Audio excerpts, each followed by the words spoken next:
If I was a betting man, I would say that I just heard 4 people being murdered at the 1122 King Road residence. And if I did, that means Bryan Kohberger could not have done it. The devil's in the details. Let's go on the new footage that's been released. Brand new footage released by Moscow Police Department after a public records request. And it completely turns everything upside down if what we hear is true. Devil's in the details. Let's go.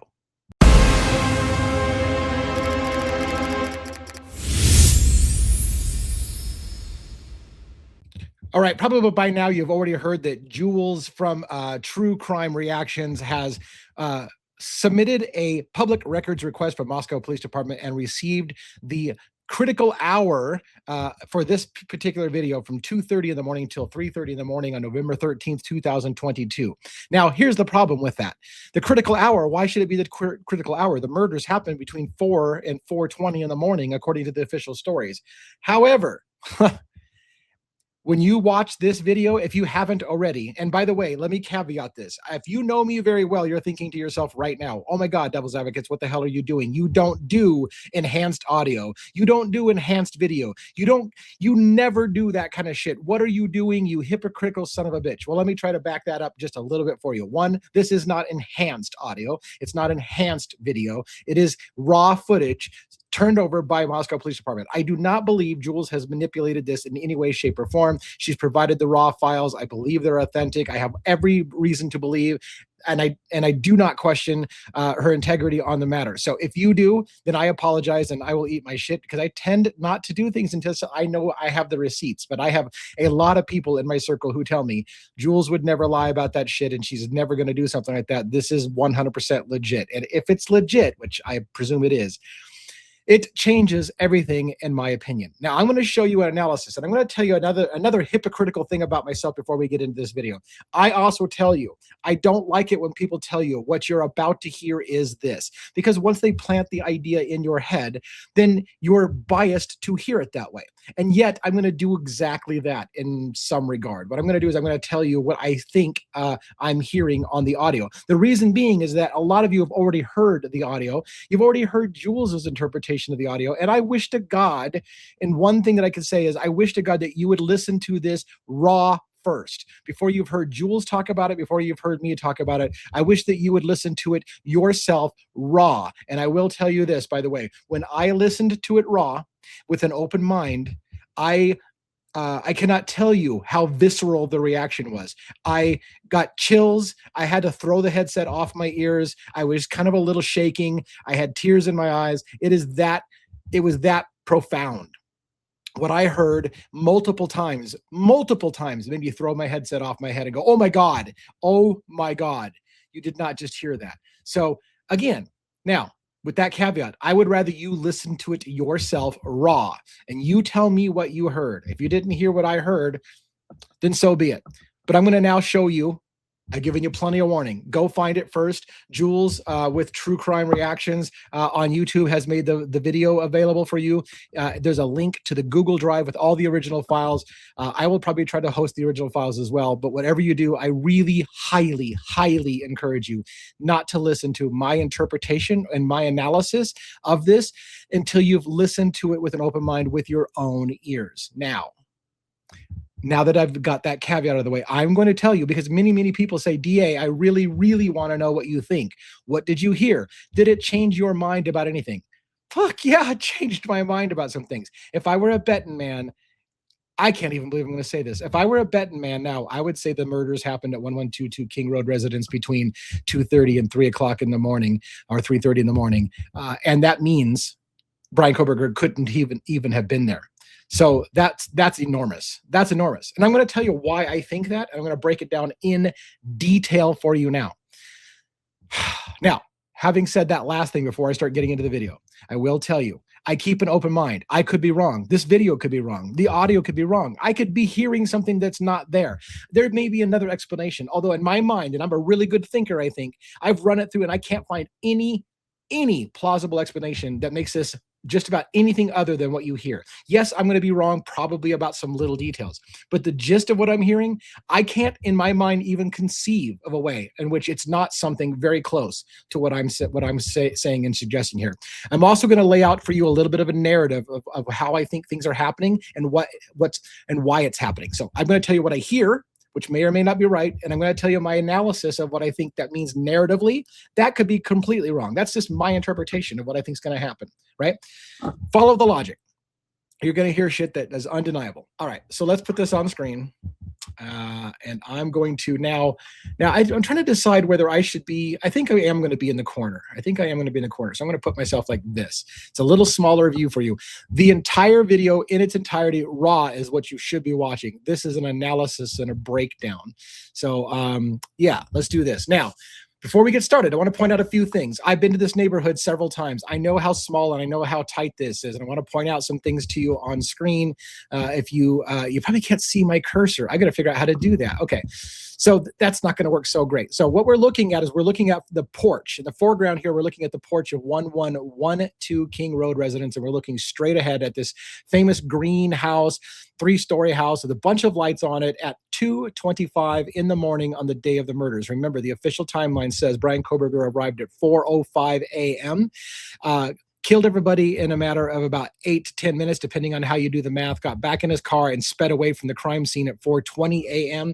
The reason why there's a little difference in time between 4:05 and 4:20, that's not 8 minutes. Well, you got to account for time getting to and from the car and other things. So the actual time to kill 4 people on 2 floors is about 8 to 10 minutes, depending on how you do the math. But anyways, the point being is that the official timeline is Bryan Kohberger starts making his passes around 3:30 in the morning. So 2:30 to 3:30, which is the time frame we're showing, should have nothing to do with Bryan Kohberger. In fact, Moscow Police Department will tell you Bryan Kohberger was still in Pullman when all of this happens.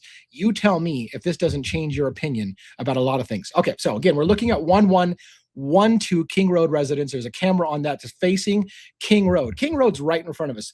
The road that runs beside us, that we're going to see cars coming and going on, the right beside us, that is actually Queen Road. But because the house faces King Road, the numbers are King Road residents. So 1112 King is actually kind of on Queen Road. And right behind it, what you can't see, directly behind it, almost touching it, is 1122, where the alleged murders happened.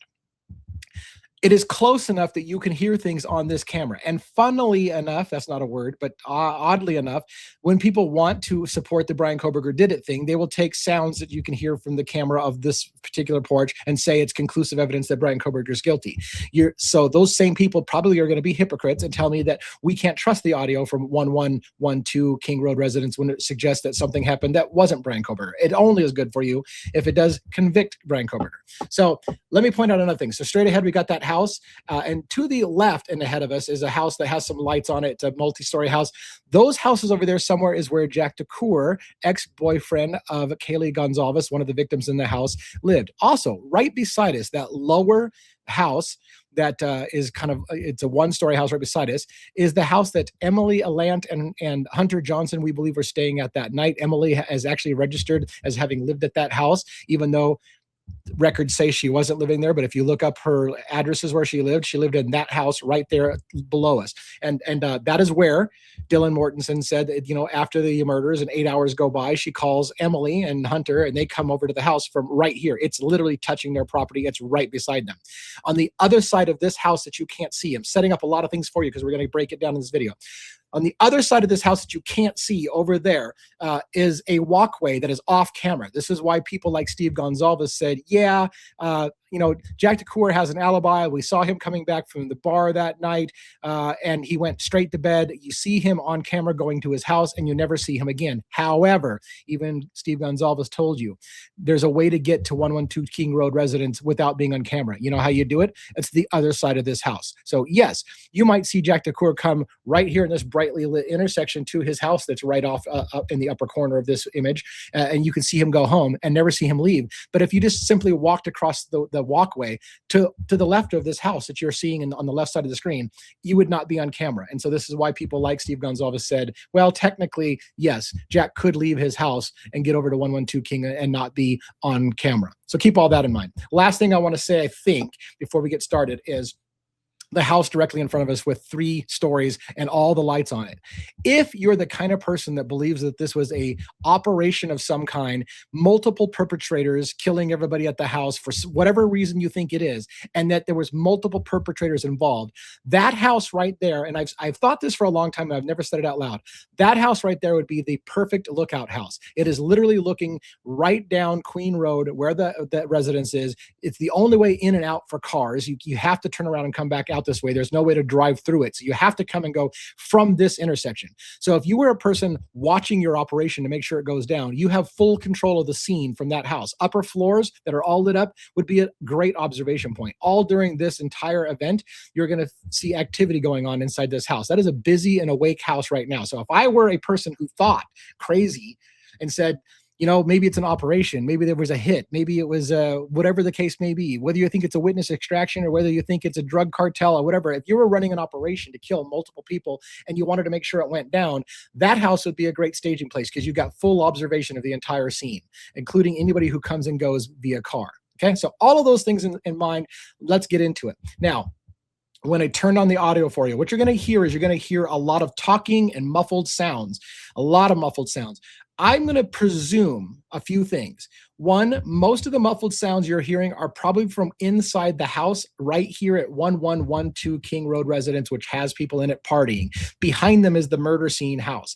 So a lot of the muffled sounds you hear at first are going to be, I think, party goers who are kind of hanging out inside this house. At some point, pretty early on, you're gonna hear a horrific scream, which I believe comes from behind 1112 King Road Residence. It's the shocker. It's the one that will literally, for a lot of us, it nearly dropped us to our knees to hear it. It was horrific. Believing that this is not a modified audio, you hear a blood-curdling scream that is louder than everything else. It is unmistakable, and it made me literally tear my headset off my head, and I got the shakes. I was like, "Oh my God, did I just hear that?" It's extremely rough, and I'm not going to give you much of a warning. When it happens, I'm going to put up on screen. There's the scream. You won't miss it. All right, now you're going to hear screams all throughout this. This is the part that's really the killer. We believe, right? The official narratives tell us that one person did it in about 8 to 10 minutes. One person did it in 8 to 10 minutes, and nobody around the fucking neighborhood heard a thing.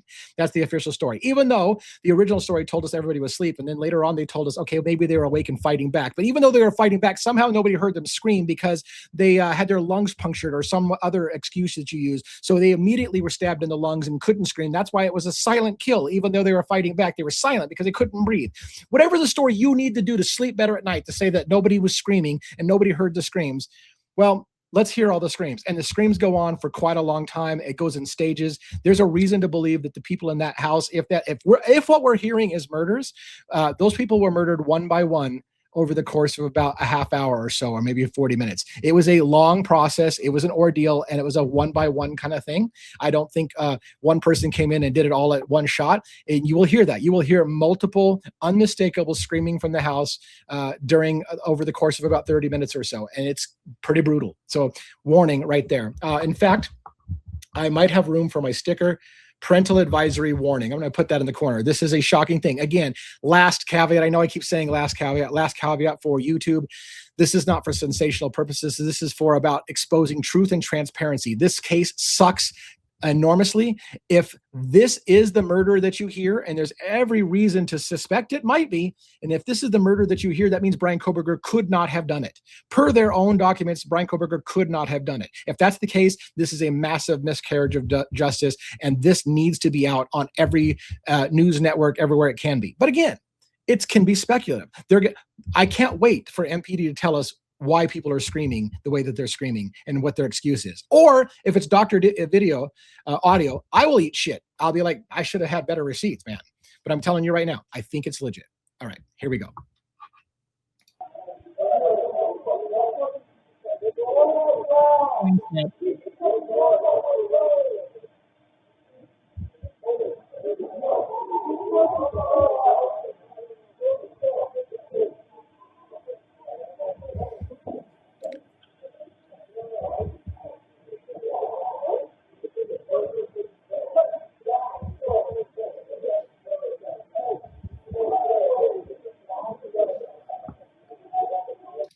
Now, every so often, I'm going to overlay some text on things that I hear, that I see. I'm going to point out a few things too.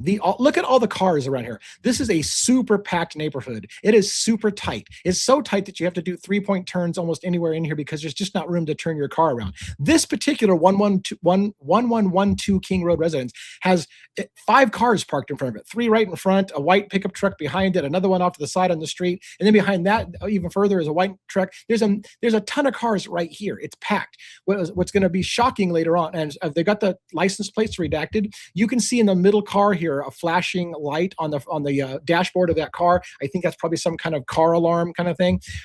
The shocker is late in this video, you're going to see some people come out of the 1112 King Road residence and get in that car and drive away. That's going to be a little bit disturbing when we get there, and I'll explain to you why. But for the most part, I want you to pay attention to how tight all the cars are. And again, the license plates are redacted. So I'm trying to make sure you understand some of the things that you're seeing. In the muffled voices, I have reason to believe most of the muffled voices are coming in from inside 1112 King Road residence. What I think you're going to find, I'm going to set up just one more thing. What I think you're going to find from my analysis is shortly after the blood-curdling scream, people inside 1112 realize something's happening and the house goes quiet, as many people would do. If something horrific was going on, you'd turn out all your lights and you'd go incognito and you just wouldn't want to, and yet you'd want to hear, you'd want to be listening to everything.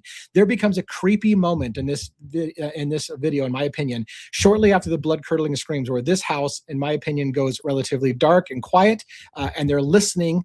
I would imagine people are listening to what's happening next door. And the problem I have with that is, please tell me that didn't happen, because how many fucking cowards are there in this place that everybody shut their mouth about what happened? Now, again, if this is altered videos, then I'm the idiot and I owe you an apology. But I'm telling you how I see it and how I believe it. So there's no part of this is doing this for click. I'm not doing this for clickbaiting. I'm telling you what I think is legitimate. And if it's not legitimate, then I'll kick someone in the balls for making me get duped. So I've given you lots of clarification. Here we go.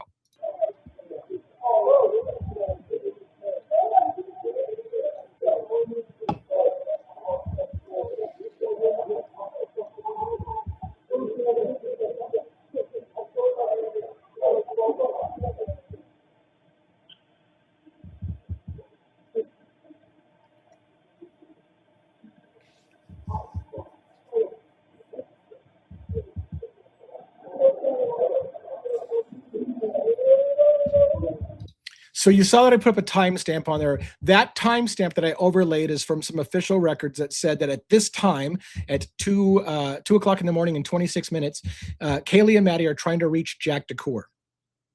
What they're trying to reach him for, we're not sure. I have some theories about what's happening, and I'm going to start to lay that out as we go, but just wanted to overlay that what's happening here in the neighborhood at this time is when they're telling us is why. So let me make sure you're clear. Everyone's back at the house. Dylan and Bethany are supposed to be back in the house. Xana and Ethan are supposed to be back at the house. Kaylee and Maddie are back at the house. Everyone's there. As Dylan said, everyone was pretty much back at the house by 2 o'clock in the morning, pretty much. She also said it pretty much happened at 4 a.m. I'm pretty much not sure that's how it happened, and you're going to see why. But keep in mind that at 2:26 or so was the first references of Kaylee and Maddie, and it was, I'm not sure which one, but Kaylee was trying to reach Jack DeCoeur. Later, it seems like when Kaylee couldn't get a hold of her ex-boyfriend, Jack DeCoeur, she used Maddie's phone. The speculation is that because Jack wasn't answering Kaylee's phone, she thought maybe if she called with Maddie's phone or had Maddie call, that maybe Jack was just ignoring her calls for whatever reason. And that should tell you something. There was some kind of beef going on, it seems like, between Kaylee and Jack. Again, he's her ex-boyfriend, and so she suspects that he's just not taking her calls, and so there's speculation that Maddie began to call him as well because he wasn't taking her calls. All right, car's going to enter the neighborhood. Let's continue.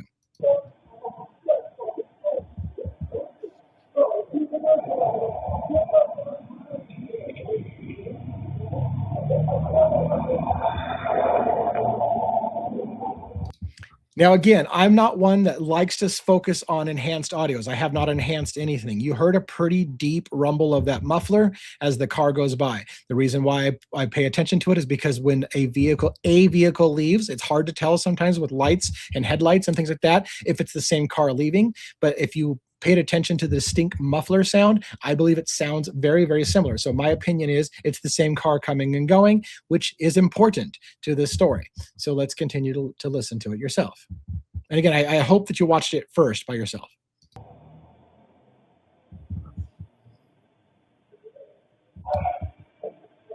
Notice, by the way, the house in the distance. Lots of lights and activity going on. People are active in that house.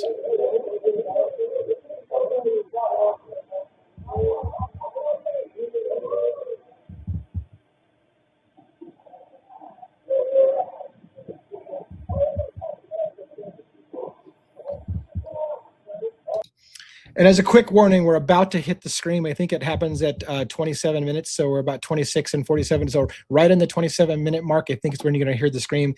It can be a little shocking to the senses. So that's why I wanted to give you a little bit of a warning. It's also quite a bit louder, I think, than things around it. So I wanted to give you a warning. So brace yourself. Here we go.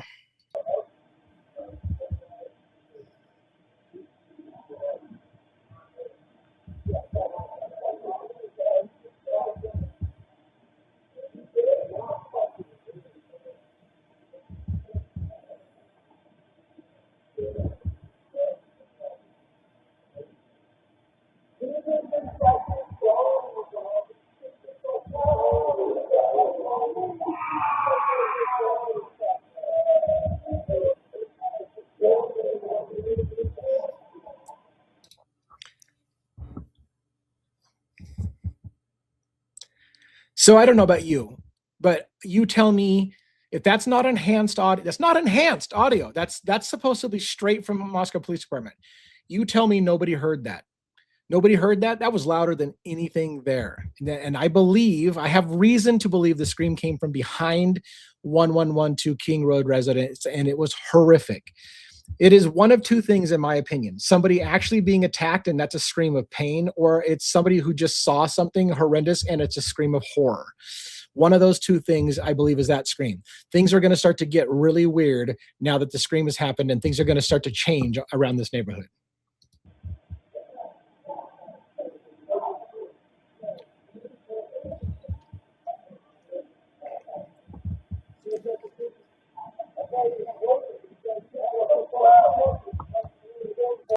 Now, again, I want to point out the scream happened, and the muffled voices still sound the same, because I still think there's a delay between when the scream happened and people start to figure out what happened and they shut down the kind of party, is what I think's happening.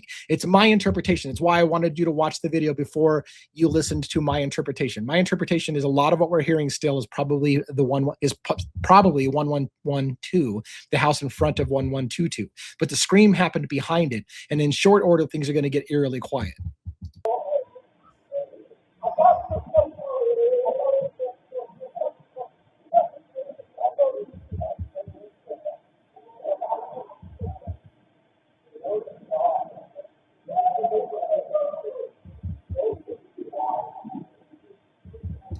Now you can hear some voices, a female voice. As my wife was listening to it, she noticed the deeper register of that female. It does sound a lot like Dylan. I don't like that. I don't like to say, here you hear Dylan.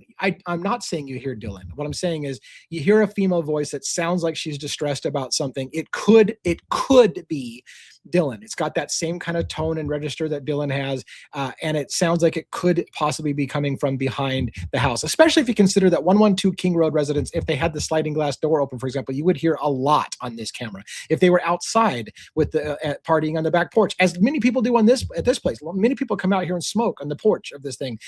We just drove by this. My wife and I and Joe from Stay of the Deep just drove by this house, both the daytime and nighttime, and they hang out on that porch all the time. There's nobody really hanging out on the porch right now, but it's common. So people hang out, they smoke or whatever outside rather than smoking in the house. But anyways, I have reason to believe that, yeah, it does kind of sound like Dylan, but I'm not saying it is Dylan. But my wife thought it was important to say, yeah, I think that's Dylan. It sounds a lot like her tone. So for what it's worth, I'll throw that in there.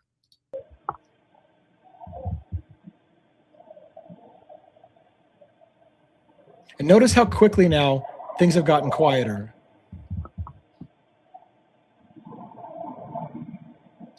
So there I noticed there's a sound that you hear twice, and a sound, right? So that's the best I can. It sounded like a sliding glass door opening and closing. It could be at 1112 because it does, I believe, have a slider here on the porch. It could be something picked up on camera from as close by as 1122, where the murders could be happening or taking place later. So it could be a sliding glass door. And there's a theory that if the sliding glass door came open, did Murphy bolt out? Did a scream happen? Murphy saw something. Murphy's freaked out. Did the door open, the sliding glass door, and Murphy bolted and started going around the neighborhood? This leads to a lot of questions about Murphy running around the neighborhood. And did Murphy get picked up? We'll see a moment where it looks like Murphy gets picked up.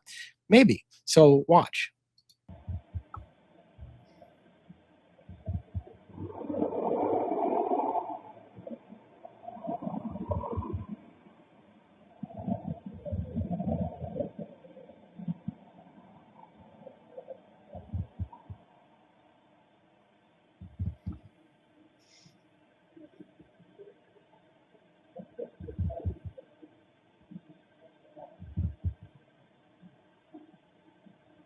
The party atmosphere seems to be gone. There's not people hanging out and chatting all over top of each other. Now it's quiet. It's like people are listening at this house. That's my interpretation. That is a subjective interpretation.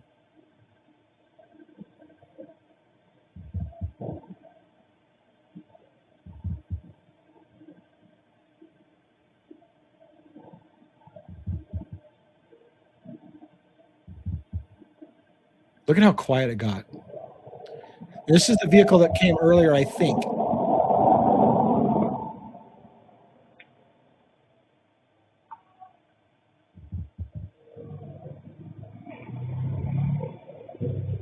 Did you notice how the muffler sounded much the same?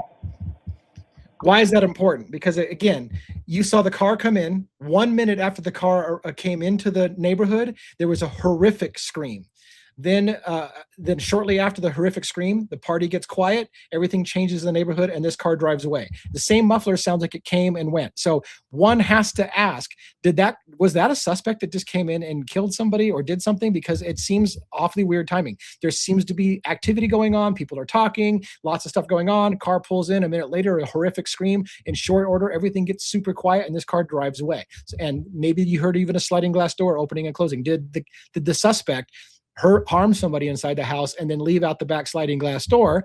As we know, police department was looking into footprints in the snow. By the way, you don't see any snow here. And one of the things I think the problem with that is there's areas that are shaded that kept snow, and then areas that hit more sun and melted off the snow. So when you don't see snow here, I do think that there was snow between, on the left of this house, there was a snow path that had footprints that you can see after or the day of the murders, that you don't see snow here. And you're like, you're an idiot, DA, there's no snow there. Well, I think in the shaded areas, there may be snow. So for those people who don't understand that sometimes you can get snow in shaded areas and snow not in not shaded areas, well, there you go. That would be an explanation for it, whether you believe it or not. Okay.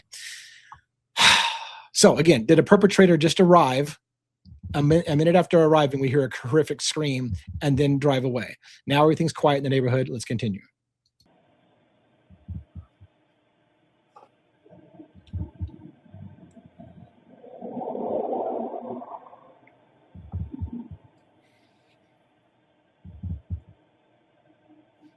And for the record, I will say that when it's so quiet here, my presumption is maybe wrong. My presumption is we're going to hear a lot less from 1112, this house that we're at, and a lot more from the house behind us, because I think this house has gone quiet because people are listening to what happened behind them. I would imagine people are probably looking out windows. They're listening and quiet. That's my imagination. Maybe my overactive imagination is running away with me, but I'm beginning to feel like in my analysis of what's happening, there's reason to believe that you're hearing a lot less activity from this house and a lot more from the house behind us as people are listening.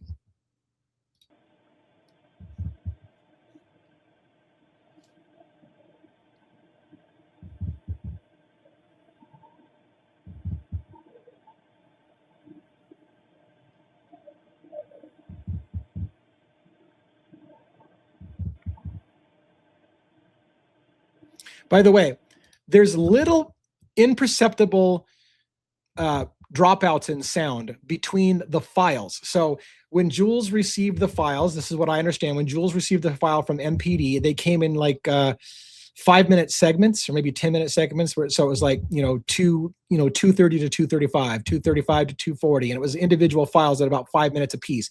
For some reason, when you splice all those together, you have a slight dropout for just as perceptible. There should be no reason for a slight dropout, but you do have a slight dropout, even though the camera will show the time running concurrently like nothing happened. There is just a slight dropout in sound. I haven't figured that exactly. By the way, one other thing I want to say, because I want you to understand some of the things I looked at, the frame rate, 12 frames per second is what a lot of the video is shot at. These, again, there's like 15 files that make this video that we're watching. There's 15 individual files that make this up. Some of them, or most of them, had 12 frames per second as the frame rate. Some of them had 12.07 as the frame rate, and some of them had 13.57 or something like that as the frame rate. And so I had to do a little research myself because I'm not an audio guy so much or a video guy so much, a little bit, but not so much. So I just wanted to confirm. And yes, cameras like Ring cameras and cameras that are mounted like this often have variable frame rates. So they change the frame rates based on what the circumstances are. And so changing from 12 to 13 at 0.57 is a common thing these cameras do. So it's not necessarily indications of any kind of manipulation on behalf of MPD for those who want to hear my take on why the frame rates are different from file to file. A lot of them are 12, a lot of 1207. And there's I think there's a one-off that has like a 12 or 13.57. But again, from my little analysis of ChatGPT talking about frame rates and video, that's common and it's well within the tolerance levels of how these cameras operate. All right, let's continue.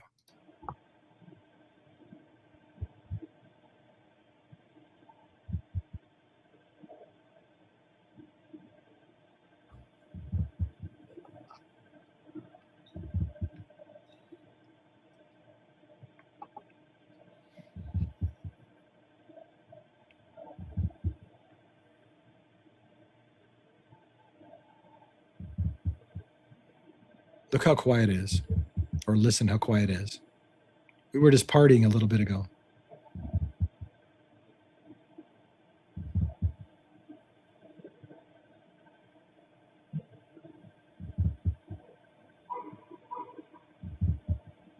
Did you hear that?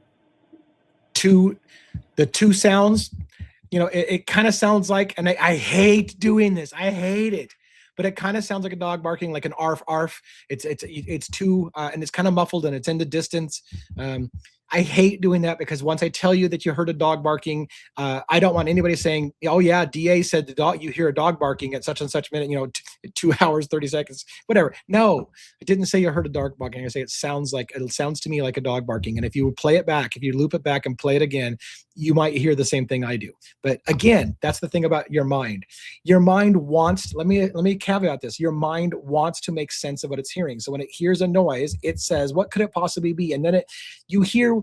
Your brain needs to interpret things. And so it could be a dog, it might not be a dog, but I think it could be a dog.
So Bryan Kohberger is officially in Pullman, Washington at his house at this exact point.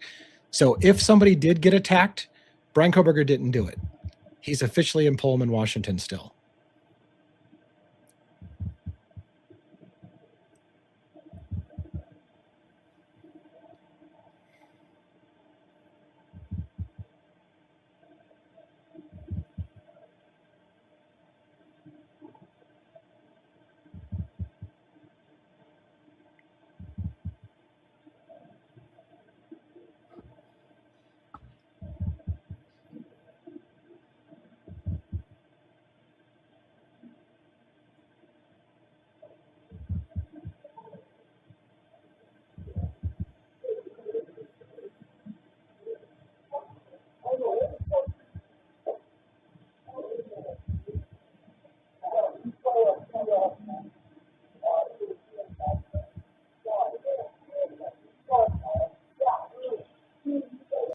Did you, again, I hate telling you what to hear, but did you hear fuck me? That's what I thought I heard. It's like I hear, but maybe my brain's trying to make sense of me. I hear a male who seems to be agitated, and I think I hear God damn it, man. And then I hear something in between that, and then a loud fuck me.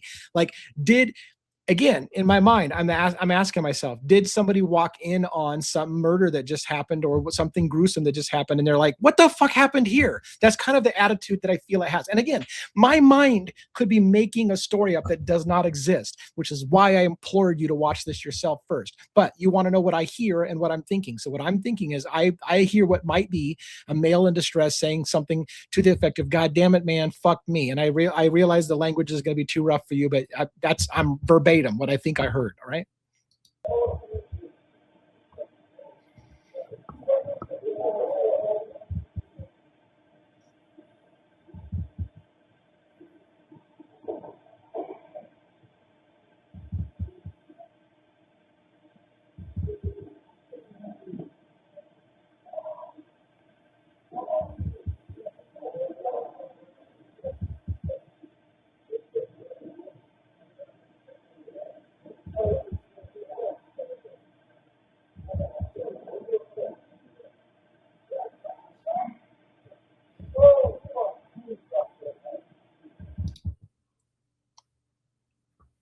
What do you think? Did you hear oh fuck like I thought I heard? I could be wrong. And again, this is how our brains work, right? Once we start with thinking that we're hearing a murder scene, now we're looking for things to interpret that by. Okay, but I think it sounds like somebody said, oh, fuck, like really loud. And again, if you imagine that somebody just got harmed in a horrific way, that people are seeing it, perhaps, maybe people are like disturbed by what they see. And again, my mind might be playing tricks with me, but you want to know, some of you want to know what I hear and what I'm thinking. That's what I'm thinking.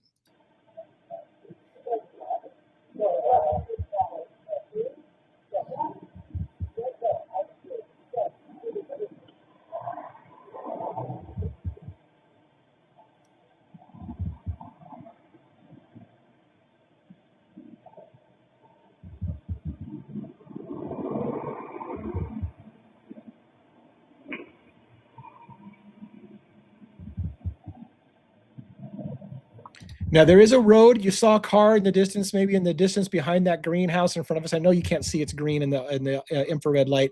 But that car that passed by later on, that's one of the passes you're gonna be told that Bryan Kohberger had. So Bryan Kohberger was in this video. At the very end of the video, after everything you see, you're going to see when Bryan Kohberger officially is supposed to arrive for the first time. None of this he's at, but he's supposed to arrive for the first time. You'll see him pull into the residence. You'll see him leave the residence, and you'll see him go behind that house. And that's part of the official narrative of the route that Coberger took when he was going around the neighborhood.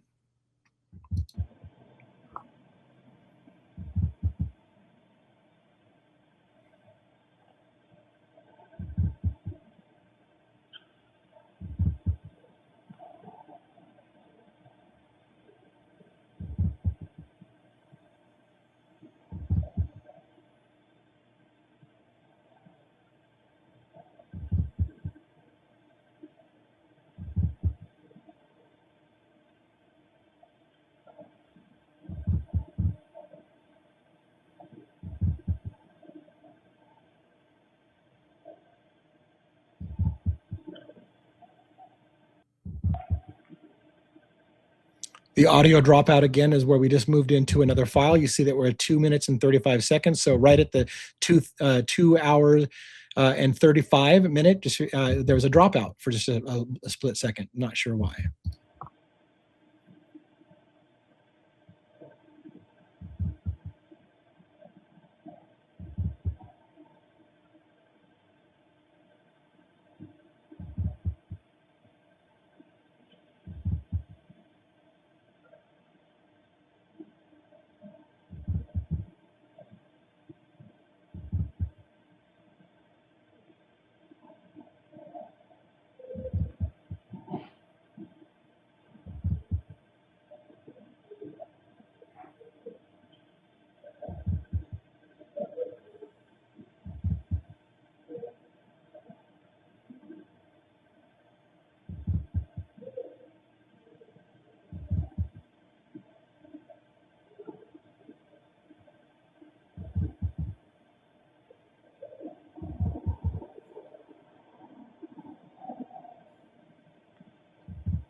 All right. In my interpretation, that car came in at a pretty significant high rate of speed. My narrative, and it stops at the house essentially that belongs to Jack DeCour and roommates. Um, that is significant to me. One, of course, for those who believe that Jack DeCour could have been involved with this, he has an alibi that he went home and he immediately went to bed. He missed all the phone calls that Kaylee and Maddie were trying to call him. At one point, he said he just missed them entirely. At another time, he said, "Oh, I ignored them because I just figured Kaylee was calling for a booty call." So it's funny that Jack's story has changed, because it was, I never got the text message, never knew she was texting. Okay, maybe I did know she was texting, but I just blew it off because she was probably looking for a booty call. And then there's the 17-minute phone call that Jack apparently says he's not sure he can explain how it looked like he had a 17-minute conversation with Kaylee, but he says it never happened. So he's not sure how he can explain that the phone just had a 17-minute registered call between him and Kaylee. So what I'm saying is, it's an interesting thing that that a car comes in at a high rate of speed. Shortly after, we heard a blood-curdling scream. The neighborhood's gone quiet. Everything's eerily quiet. A car comes racing in, and what you're going to hear next, so I want to kind of break it down so I don't have to talk about it and pause it all the time. Let me ask you this scenario. Do you not know the story? Jack DeCour and Kaylee Gonzalez, who had been boyfriend and girlfriend for 6 years or more. She was the love of his life. It's the number one person you would expect in any kind of murder thing. You'd always look for the ex, the spouse, the husband, whatever. You always suspect the love interest first, especially since Kaylee Gonzalez allegedly had more wounds on her than anybody else and had different wounds than anybody else. And the police had every indication that Kaylee Gonzalez was the target because of the wounds that she received. It looked like a revenge, jealousy, hatred. Somebody didn't like Kaylee very, very much, or was angry at Kaylee very, very much. The first person you would suspect would be the ex-boyfriend.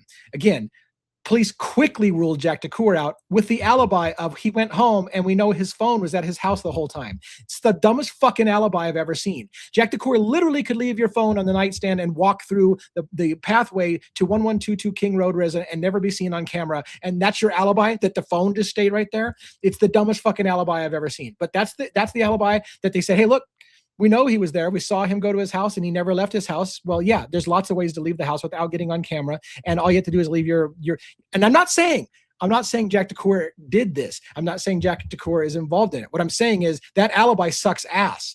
Believe me, Coberger had better alibis than that alibi. But okay, let's set that away for a minute, because I don't want to get into a fight with whether you think that alibi was better than Bryan Kohberger's alibi.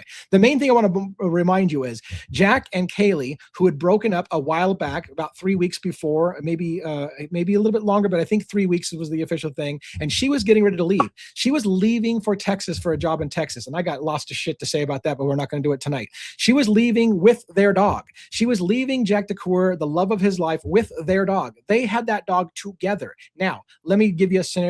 If Murphy did get out of the house, it would not be illogical at all that if Murphy is bonded with Jack DeCour, that the first thing Murphy might do is run over to Jack's house, especially if the dog's terrified. If the dog just saw something horrible happen in 1122 King Road residence, it is imaginable to me that the dog would run over to Jack DeCour's house and be hanging out over there. So let me set up the scenario. What you see. You see a car arriving at a high rate of speed. You hear somebody call out to something.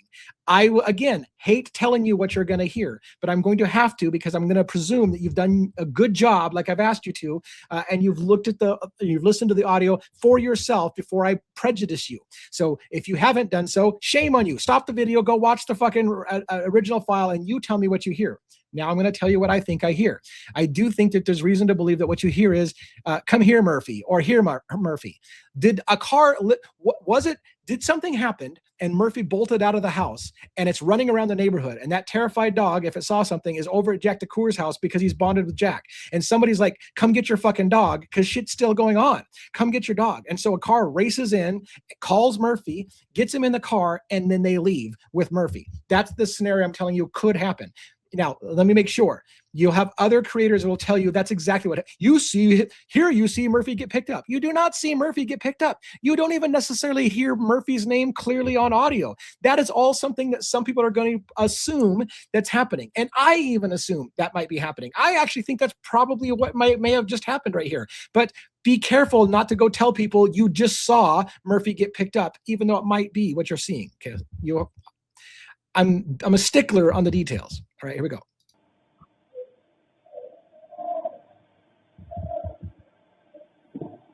Oops, I got a misspelling on Jack DeCour's name. Sorry about that. Maybe I don't. I don't know. So did you hear it? Let me play it back just a hair.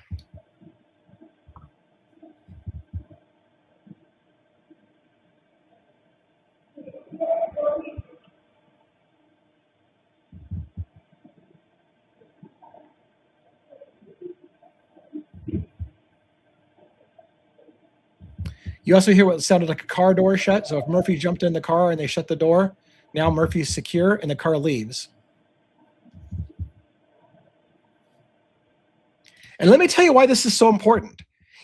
I've made jokes, kind of tongue-in-cheek jokes about Murphy must be a time-traveling Sasquatch, because you're going to tell me that 4 people got murdered in that house with a dog running loose and he never got a spot of blood on him. Nobody even tested the fucking dog for forensics blood analysis to see if the dog got blood on him. As far as I know, I've seen nothing that indicate they ever tested Murphy for blood. Somehow that dog is believed to, according to your story, been running around the neighborhood, or was inside the house, or was locked in the bedroom of Kaylee Gonzalez, or was on the bed of Kaylee Gonzalez and loose with the door open and could run around, or was under a table. That dog is fucking everywhere in that house. But yet with that dog, despite the fact that there are 4 murdered people who supposedly would be bleeding out with horrendous stab wounds on 2 different floors of the house, has not a drop of blood on him and has never tested for blood. There are many people who believe Murphy was taken out of the house. And why wouldn't that be the case if someone didn't want to hurt Murphy? Because Murphy's not the target. In fact, if somebody loved Murphy and had any control of the situation, they want to make sure Murphy's safe. So would Murphy have been taken out of the house for all of this shit to go down and then Murphy returned in the morning? And yes, that rumor is out there. And it's more and more of a rumor when there are people who think that they see Dylan returning in the morning before 911 is called, bringing Murphy back to the house. And that sounded nutbaggish. It sounded fucking crazy the first time I heard it. I'm like, come on, how far are we going to go with this shit? And yet, did you just see a car arrive after a blood-curdling scream and the neighborhood all just went quiet and somebody calls out maybe saying, hey, Murphy, you hear the door shut and now the car leaves? Did Murphy run over to Jack's house and did he get picked up? Whether it's Jack picking him up or whether it's somebody else picking him up, somebody may have just picked up Murphy and is leaving with Murphy and bringing him back later. And that would explain why Murphy's not covered in blood. That would explain why Murphy's not tracking shit all over the place. That would explain why the first thing Jack wants to do when he gets over there is get his dog Murphy back. All right.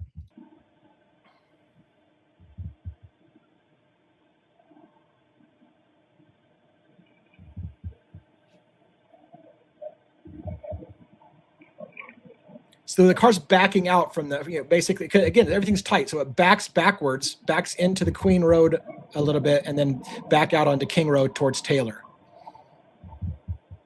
And now maybe the dog, Murphy, is in that car, or maybe not. Maybe I'm just good at storytelling. And then you see a little bit of the tail light flashing.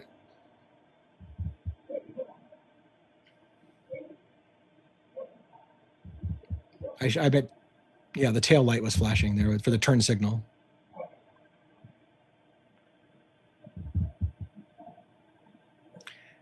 And just before I forget, because I don't want to forget this detail, there's a part in here where you hear a dog barking later on in this video, and it sounds like the dog is muffled. And I asked myself, and I'm going to just, before I forget, because I might not bring it up in the video and I want to make sure I don't miss it. Is it possible that if Murphy just got picked up in a car, that Murphy is literally somewhere still near the crime scene and you can hear Murphy barking from inside of a car? That's a possibility in my mind. A lot of people don't think about those little details, but Murphy may not, the muffled sound of a dog barking, first of all, there are like 5 dogs in the neighborhood. There's a lot of dogs. So every dog bark is not Murphy. But if it is Murphy barking that you hear later on and it sounds muffled, is it muffled because it's coming from inside the house, or is it muffled because it's coming from the car that just picked him up and the car is somewhere near the murder scene? It's a question you have to ask.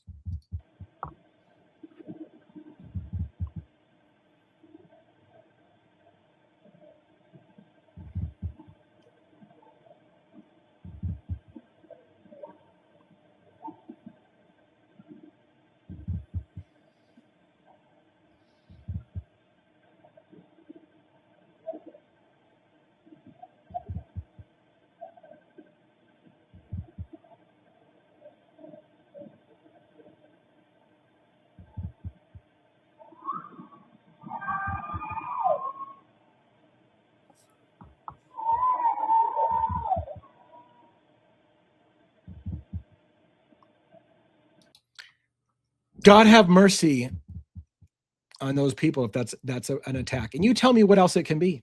You tell me what else it can fucking be. Explain to me the utter lack of any party revelry going on. People aren't even talking. It is like a ghost town in this neighborhood right now. And all you hear is what sounds to me like blood curdling screams for the second time tonight. So please tell me this is altered video and it's full bullshit and we've all been taken for a ride. But I do believe it came from Moscow Police Department. So if they're the ones taking everybody for a ride, then shame on them. Why would they release something like that? I don't know. So again, I don't believe Julez would do this. I don't know Julez personally, but I have a million people that vouch for Julez's reputation. Julez isn't going to do this. So Julez didn't manipulate this audio. I don't believe it for a second. But you know, what other explanation can there be? If that's a legitimate audio, you fucking tell me what else it could be other than people being harmed. That is the sound of terror or pain, one of the two. That is not party. All right, let's continue.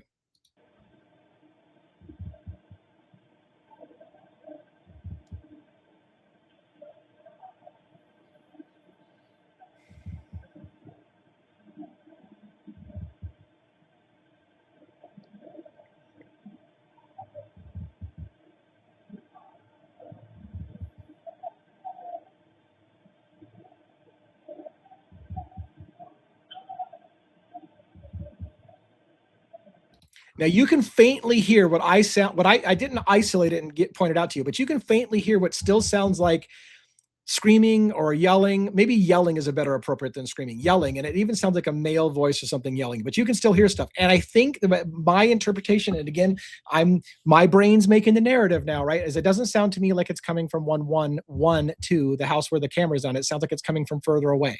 So that's me. I don't know if you want to play it back or not. I'm not going to rewind it for you, but I want to know if you heard that as well.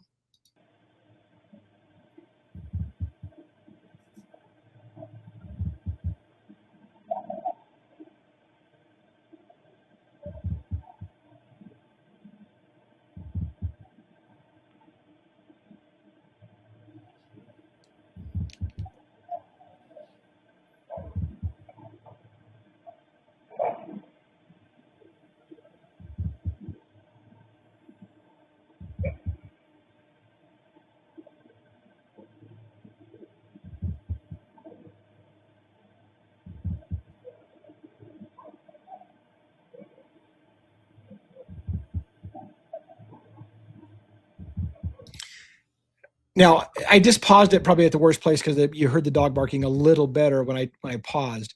I want you to understand as well. The best way for you to do this, to hear some of this stuff is in the distance. So the best way for you to do this is to put a nice noise canceling headset on, like my Bose QC35s, whatever they are, noise canceling headset, and get that sound cranked up and listen, because it's way clearer when you're not listening to external speakers and you got shit going all around you. So if you didn't hear anything, rather than give me the DA, you're full of shit, I didn't hear anything, put a nice pair of noise canceling headphones on, crank the sound up and listen.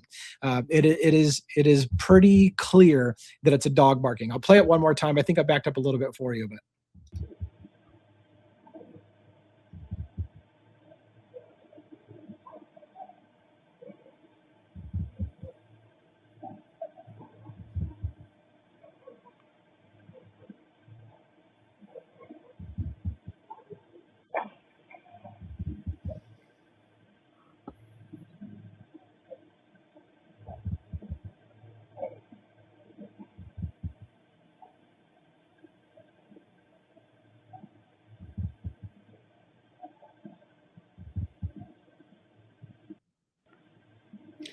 another little transition to 2 minutes and 40, 2 hours and 40 minutes.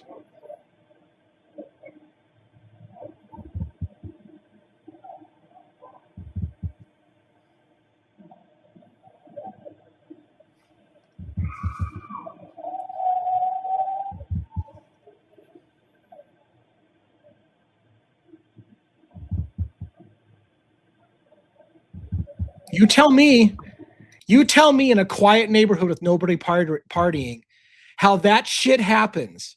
How does that shit happen? Is that somebody's TV that you can't hear anything except for the moment that the scream queen goes wild? You tell me how those screams happen, and there aren't people being harmed nearby. And this place is eerily quiet except for these screams and you're gonna hear later on what sounds like a pretty significant struggle and fight. If this is people being harmed and murdered, it happens for a while. It goes on for a while. And I have a narrative in which I believe it could be that because it could be that people. It could be that the victims were bound and tied up and killed one by one. If somebody was looking for information from them, they could have been tied up and each one of them interrogated and then tortured and killed to see if they'll talk, and then on to the next one and on to the next one.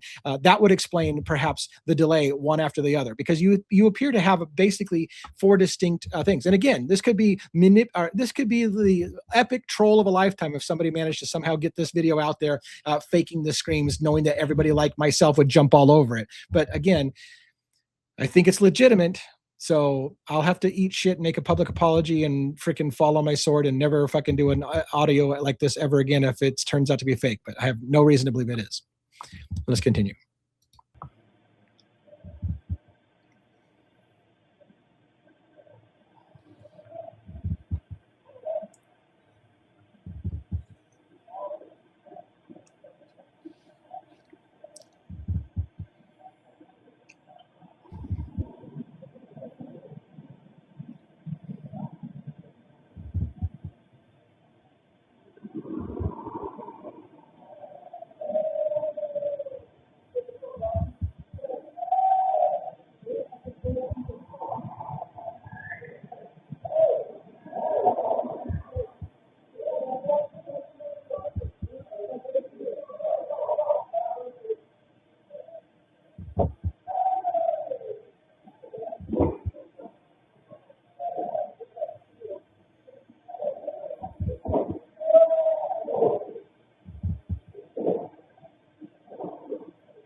I want to pause for a minute and comment about when a video came out and you hear a dog bark and a thud, everybody's convinced it's a Coberger attack.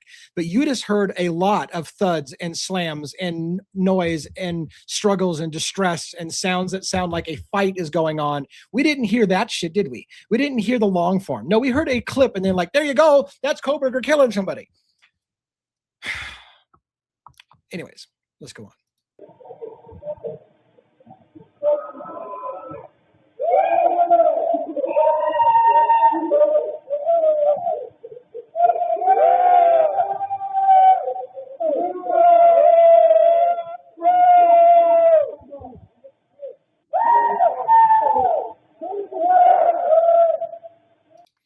Now, I want to stop for a minute and tell you the most difficult part of trying to understand my mind and how it works.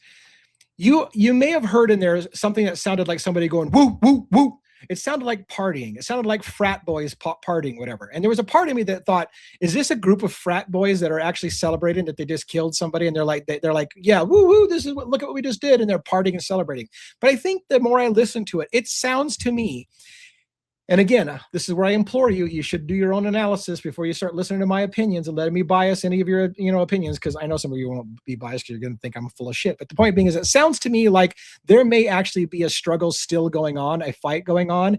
And I can imagine, first of all, let me point out, if that is a murder going on, there are multiple men involved. You can hear multiple male voices, clearly distinctive differences between multiple male voices, which indicates potentially multiple male perpetrators. You also hear what sounds like some female voices, and we know there are females in the house. But if it almost sounded, to me, and I know this is gonna be a stretch, but I'm just gonna say it. It almost sounded to me like someone was like, shit, we're making a lot of noise. We need to make it sound like we're throwing a party over here. So a bunch of guys just decided to hoop and holler, woohoo, woo, woo, woo, making it sound like we're just throwing a party over here to mask the sounds of an attack that's actually going on. Now, I know that sounds super fucking complex, but if you listen to it over and over again, you'll hear, I think you might hear what I hear, which sounds like it's an overlaying of over exuberant people trying to sound like they're partying to mask what is maybe an ongoing attack going on. And I know that's fucking out there for some people, but I listen to it over and over again in isolated heads, and I don't like isolated videos. So, and I want to make sure that you don't take my opinion for anything more than you wanted to know. You wanted to know what I heard. That's what I thought I heard, or at least I think that's a good possibility.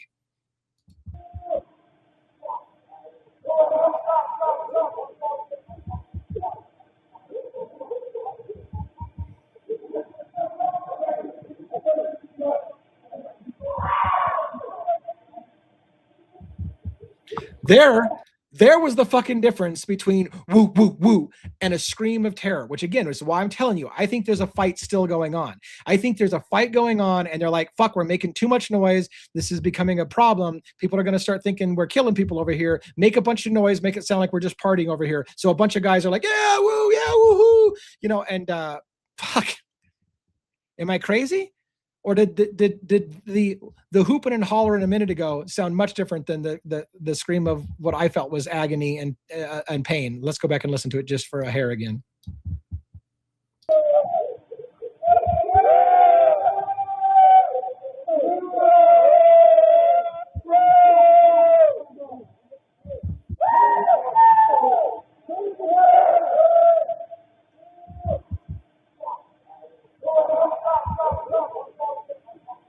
So there was the fake stuff, if I'm right.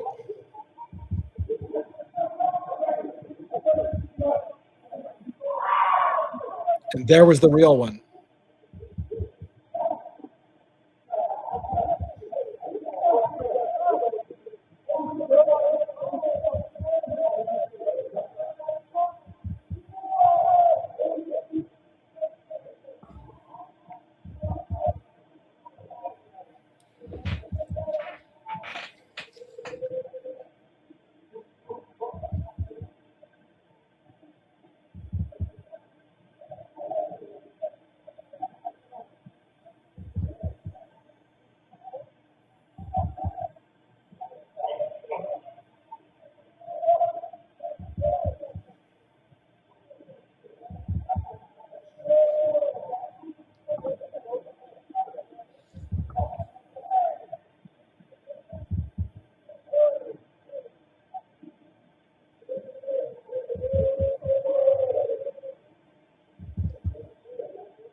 Bryan Kohberger is still in Pullman at this point. So again, according to the official records, Bryan Kohberger hasn't left. If this is murders that we're hearing, then Bryan Kohberger did not do it. Get that through your head. If this is the sound of murder, Bryan Kohberger did not do it.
I want you to hear these long periods of complete silence before screams like that to help you set in.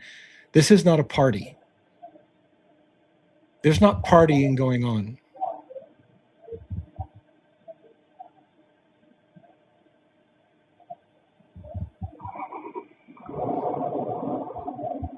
Now, I don't know if you saw it, but up in the upper corner, there's a house.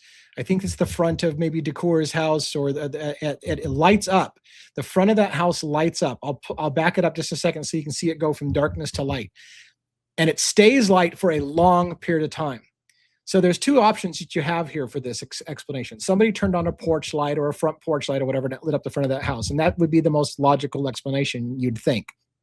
But later on, when you see the lights go off, it does not go off abruptly like someone just turned off a porch light. No, it moves diagonally across there as if a car is backing up. So that it looks like it's headlights that are shining. Now, having been in that neighborhood, one place for that headlight to happen is the back parking lot right behind 1122 King Road Residence. That's one place where it could go. Or the street behind could maybe do it as well. But that, I think, I have reason to believe that car headlights, and it's odd because it's for a while. This car sits with its headlights on for quite a while before it leaves. So that's where I want you to kind of pay attention to, especially when it leaves, to see that it's not just somebody turning on a porch light. It feels like it's something like a car turned its lights on and then left it on for quite a while, perhaps waiting for this attack to be finished before leaving.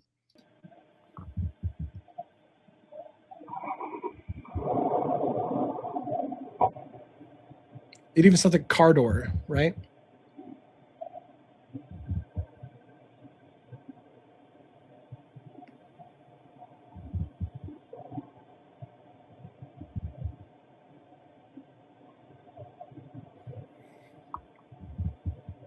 So the note on the screen is letting us know at this time in the footage, Bryan Kohberger still has not left Pullman, Washington. This is the point where they say Bryan Kohberger's phone roughly at this point loses cell phone service. Ann Taylor points out that they lied about it by saying that it shut off 7 minutes different than what it really did, that they're trying to hide 7 minutes. Ann Taylor said from the stand that 7 minutes is important. It means something. There's a reason why they're hiding 7 minutes from you. So just keep in mind, this is about the time that the prosecution says Bryan Kohberger's cell phone lost cell service. The narrative is that Bryan Kohberger just switched off his phone so that you wouldn't know he's going to a murder scene that I think we might be hearing happening already, which means he hasn't even got there yet. So he couldn't have been the murderer. All right. But maybe I'm wrong. You know what you don't hear? You know what you don't hear at the 4 o'clock to 4:20 in the morning when the murders are supposed to happen is any of the shit that you're hearing here. Any of the horrific screams of terror and plight from people fighting back. You don't hear that between 4 and 4:20 in the morning when they say Bryan Kohberger was committing the murders. You do hear it now. Keep that shit in mind.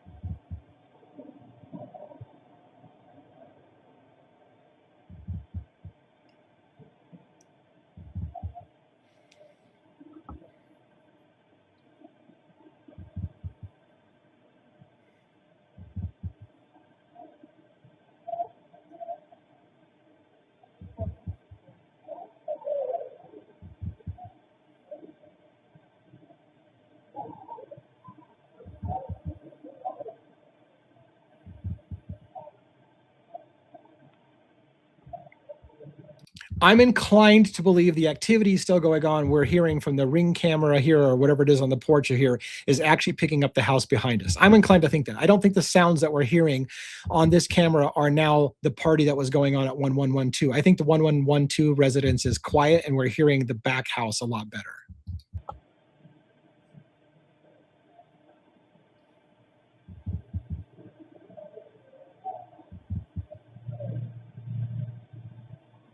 Hear that muffler sound in the background? Sounded like that muffler from before.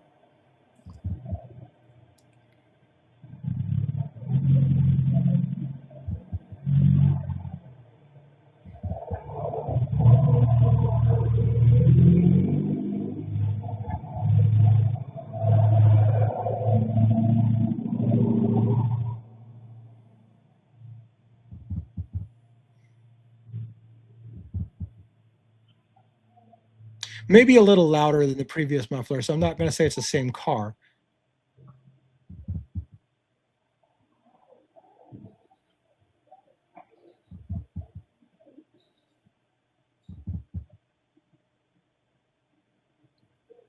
All right, I'm going to replay all of that for you because it went by really fast and I didn't talk to you about it. Remember, Bethany Funk talked about seeing a firecracker under flash. There's two places in this video that look like what could be explained as the firecracker under flash. However, is the timing way off on when she said she saw it? I don't know. Was it clear from Bethany Funk when she said she saw it? Did she say it pretty much happened at 4 a.m. or was it pretty much close to 3 a.m.? But the point being is that I want you to go back and I want you to take a peek at this. Watch this house in the far distance where I put the arrow on. You're going to see several flashes of light.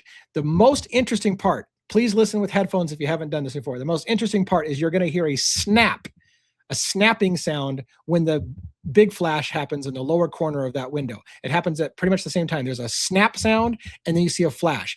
Now, at first I thought somebody in that house is taking pictures and you're seeing somebody's flash go off inside the house. And that's one possibility. But now I'm more inclined to think that maybe it's a reflection somehow from down the street here, maybe even behind us on the street of 1122 King Road residents that you're seeing reflect off the window there. Just like cars that pull down or towards that house reflect off that window, so also would any bright flash of light behind us at 1122 King Road residents. So keep that in mind when you hear a snap sound. Bethany said she heard a firecracker and a flash of light. Is this it? There's another place where it might be it. So just keep in mind that I'm trying to fit the narrative in here. Did she really? Because again, the best lies are based on reality, right? So, and I don't even know if she's lying or not. Did she actually see this? There's a reason for me to believe that Bethany told the truth and maybe Dylan didn't, but that's a whole nother story. The point being is that watch again, and I'll try to shut the fuck up. I'm not good at it. For the flashes of light in the window here, especially the flash of light that is in the lower corner, very bright, preceded by, I think, a snap or followed by a snap. It's very, very close to the snap and a very bright light that flashes there in the corner. Also, because it happens very, very quick, I'm going to point out in the lower left corner, right in front of us, you'll see a light go off, which I think means it's either from inside 1112 King Road residents, like maybe a lower floor that turned their inside light off, or some light got turned off back at 1122 King Road residents where murders could be happening. Whatever the case may be, somebody shuts off a light and you see the light change right here in the lower corner, right after the flashes of light over there. So pack all that shit in your brain and try to watch it because it takes place in about 5 seconds.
By the way, I didn't call it out. There's somebody that just is moving in front of that greenhouse. At the same time, you're hearing what I was so focused on the attacks going in, I didn't call this out for you. So let me rewind. You're going to see somebody come out of the house at the same time that I say the attacks are still going on.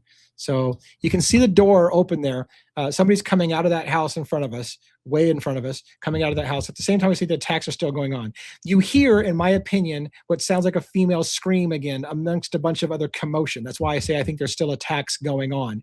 If that's the case, remember the first blood-curdling scream happened at about 27 minutes in, or 27 after the hour, and out 48 after. So that's 20 minutes. 20 minutes of attack time still going on, and people are still being attacked, if that's the attack. Much more plausible than the 4 people in 8 minutes or 10 minutes time frame that Coberger supposedly did it. So this would be more realistic what you'd expect it to take to kill 4 people, but that's just me. But also, while you're trying to listen, Your brain's got to go into multifunction task while you're trying to pay attention to whether you think you're still hearing an attack going on in the house behind us, if that's what you're hearing, or inside this house, if that's the case that you believe. While you're doing that, try to pay attention to this person coming out of the house as well.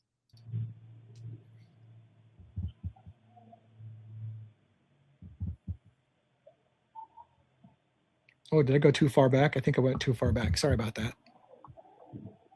All right, I'll get one more look at this. There's the snap and the flash. There's a light going out right there in the lower corner if you missed it the first time.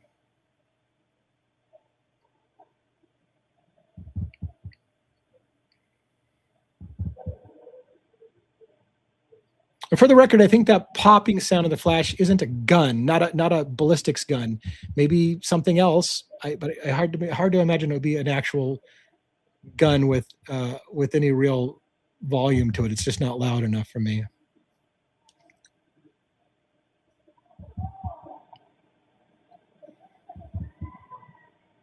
Hear that female scream in the distance? Now watch this house in front of us as well.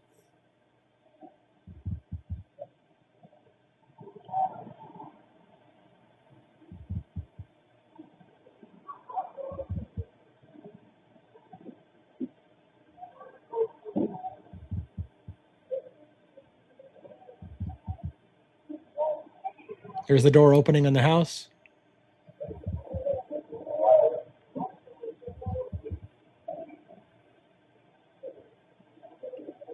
Two individuals are going to the back. Now, I wish I would have pointed this out for you, but two individuals are going to go back, one dressed in white and one like in darker clothes, and they go to the back of the house and they disappear into the darkness. We'll see them again later.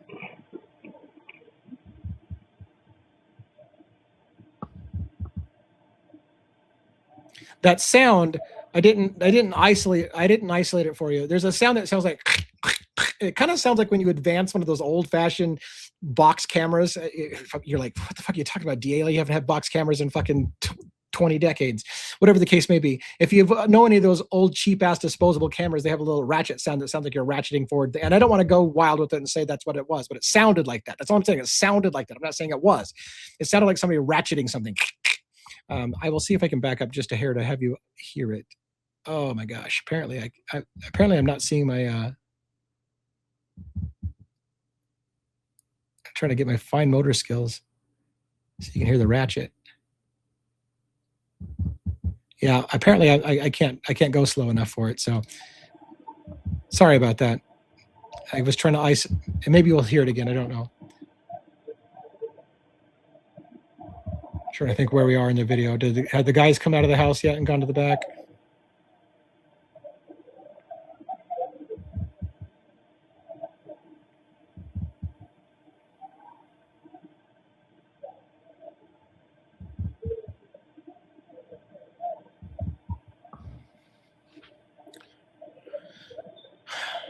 Sorry for rewinding too far.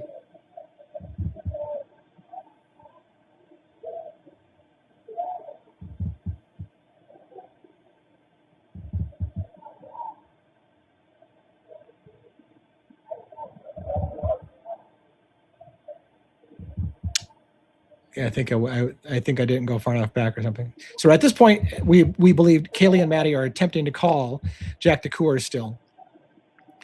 So that if that's the case, if it's true that they're alive and trying to call him, then maybe all of this is just bullshit. Maybe we're not hearing screams of murder, or maybe Kaylee hasn't been taken out yet, or Maddie hasn't been taken out yet, or maybe somebody else is using their phones, making it look like it's Kaylee and Maddie, but it wasn't Kaylee and Maddie. All of those kind of things have to be considered. Just because they say Kaylee and Maddie's phone called somebody doesn't mean Kaylee and Maddie were the ones making the phone call. Keep that in mind.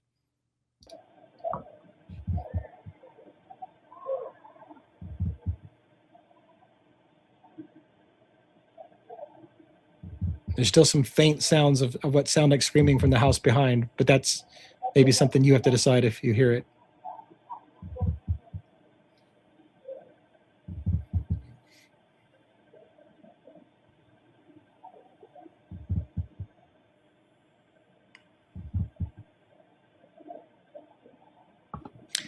And let me posit another scenario for you.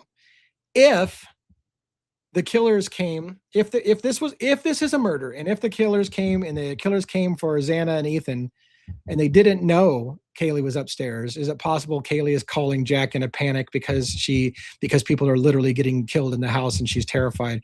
Why she wouldn't call 911 is the question you have to ask yourself if that was a scenario. So I don't think that's actually the scenario, but it's something you could run through your mind and theorize about in the comments.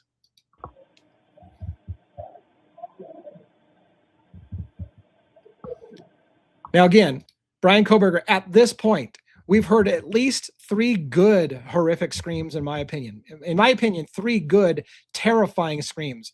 That does not sound like a party. There's no partying going on. It's just screams.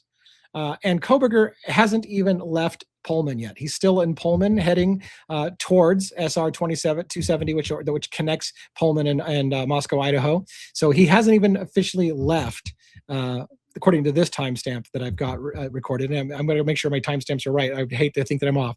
But if this is the case, he hasn't left yet. In fact, the first time that we're going to have him seen here will come up later. And I think that's for sure solid.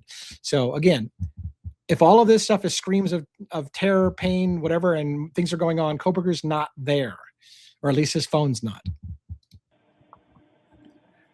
Or his car, because this isn't his phone anymore. Remember, his phone's already been switched off, they say. His phone's been switched off, they say. This is his car scene. Whether he's driving or not, we don't know. But allegedly, this is his car scene, and he's still in Pullman.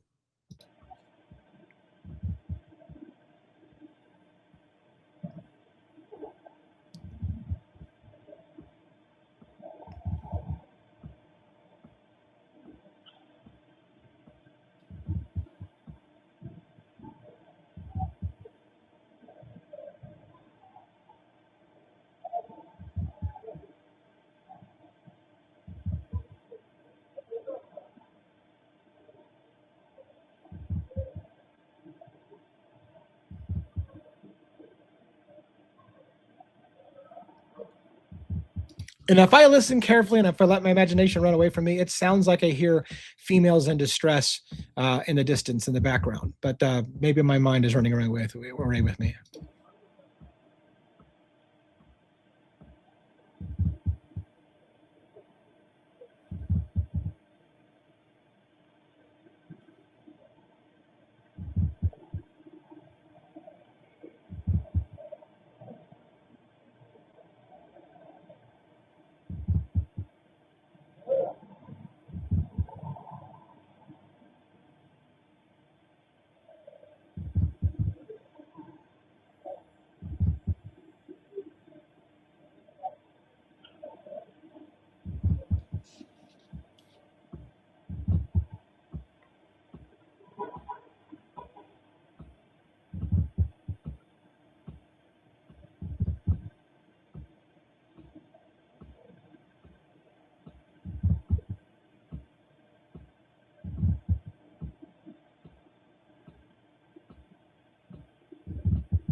And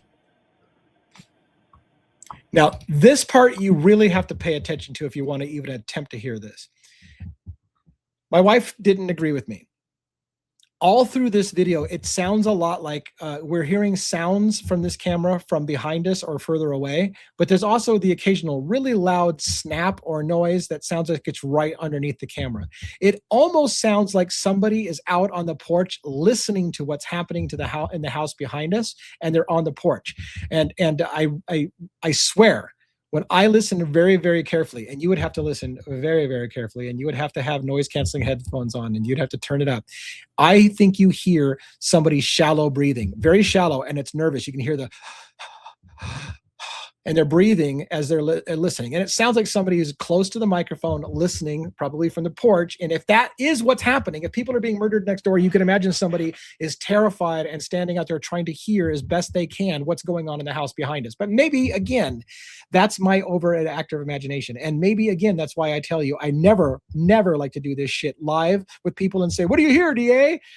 I don't want to fucking comment. I had to sit and chew on this for a while, and I had to have my wife listen to it, and I listened to it. And even though my wife said, you know what, I don't hear it, I was like, fuck it, I hear it. But I had to listen to it a bunch. All right, I'll give you a chance if you have headphones on to listen to it and see if you can hear the shallow breathing. It is hard to hear, so I'll have to shut the hell up.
And again, I wanted you to hear these long periods of nothing going on because it really punctuates the screams as being not just a party going on. There's no fucking party going on in this neighborhood.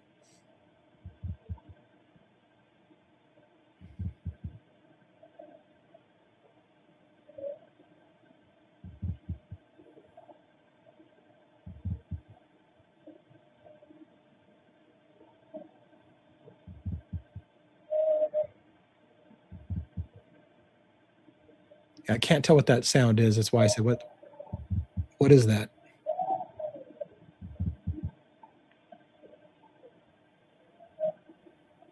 I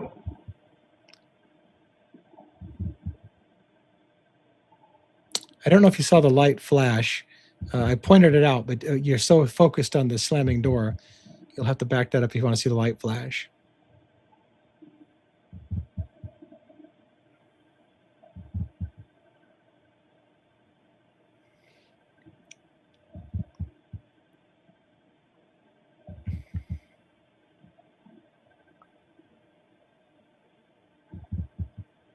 Notice how you hear a lot of these loud clicking sounds. Again, like I said, it feels like there's somebody close to the camera here that moves and imperceptibly makes little noises, little clicks that get picked up on the camera real loud, which is different than what you're hearing in the distance on the. So that's just part of the reason why I think that isolated breathing. There could be somebody here on the porch. I don't know.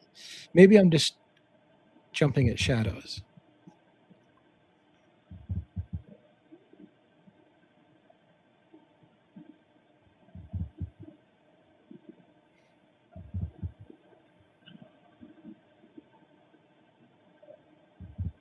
Now pay attention to this white figure or white clothing, whatever. I later will say that I think this might be later you're going to see this person. So let's stop here for a second. You see this person walk up King from Taylor Avenue. Could have been from the Banfield area, could have been from the frat houses. This person walks up wearing kind of white. Later on, you're going to see two individuals from the back of the house appear together, and one's wearing kind of white. And I said, I suspect it's this same person. I rethought it when I forgot that you see somebody in white come out of the house and go to the back of the house, and I think that's the same person who comes out later on. In fact, I think you see two people come out of the house, go to the back of the house, and then later on you see two people come from the back of the house back out to the front of the house. What they do, however, is super fucking weird. So pay attention to what they do. But this person arriving also is suspicious. So let's watch.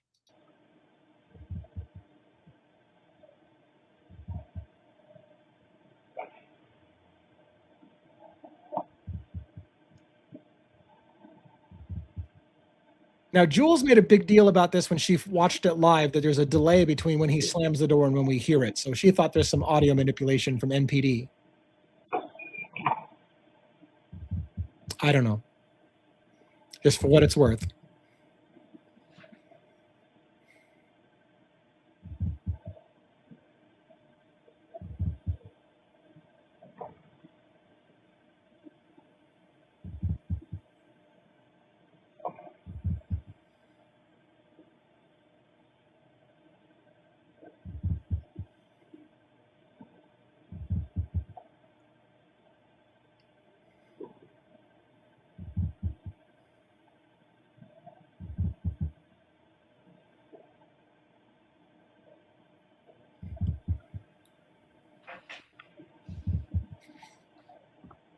So watch those lights on the front of the house. See how they kind of move away at an angle? That's indicating a car moving, not somebody turning their porch light back off. That's why I said earlier, while it kind of came on abruptly, it looks like the car is now moving. So I imagine the car was parked. They just flipped it on. So it's a quick on, but now they're moving the car, which means that car's been sitting there for a very long time with its lights on, which I find is super weird. And there's a car leaving right there. That could be the very car that was shining lights on this house the whole time. However, I want to point out the back parking lot where behind the house that I'm talking about where the car could be doesn't have an access there. So they don't that if you're in the back parking lot, you can't drive where we could just saw that car. That's on a road behind us. I know it's hard to explain. It's hard to imagine even when you're there. But you can't from the back parking lot drive past that house. You'd have to come down here and exit out here on Queen Road and out onto King and out onto Taylor, and then take a left on Taylor and up behind the house to go that way.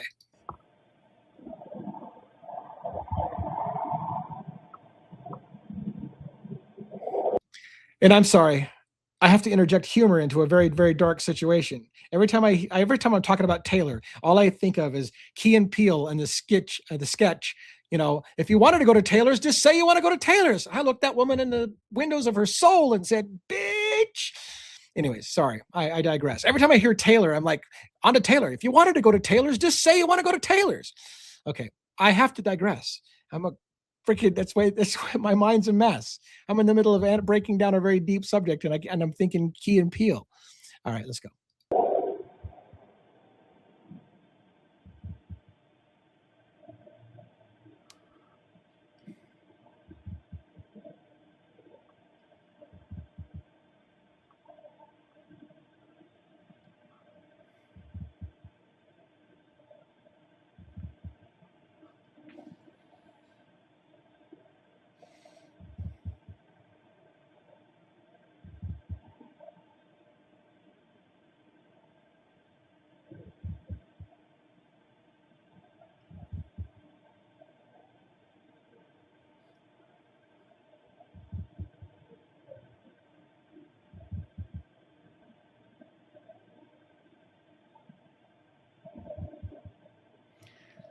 In case you haven't figured it out, this goes to 3:30 in the morning, and I keep stopping to make commentary. So we've got at least a half hour left, probably longer, and it's already at an hour and a half. So this is going to be a long video today.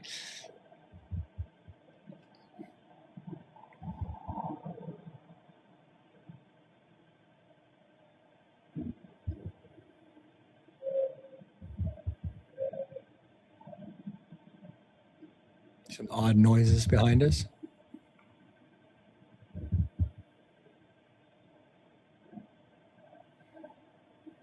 There's still some very interesting shit coming up.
I'm sorry there's long periods. I mean, a part of me thinks I could trim this out, but I feel like it's, I mean, you should listen to the raw feed yourself because I'm talking over it right now. But I wanted you to kind of understand the scope of time between events. And I know it's hard to do that already because I'm pausing a lot, so you're really not getting the full scope. But rather than just skip through this large portion, I'm trying to let you see it. And I also have forgotten where all of a sudden I might have something happen. So I'm just kind of keeping my eye and watch. There's lots of activity still going on in this house, right directly in front of us in the greenhouse. You always see shadows and stuff moving around. There's people active in that house.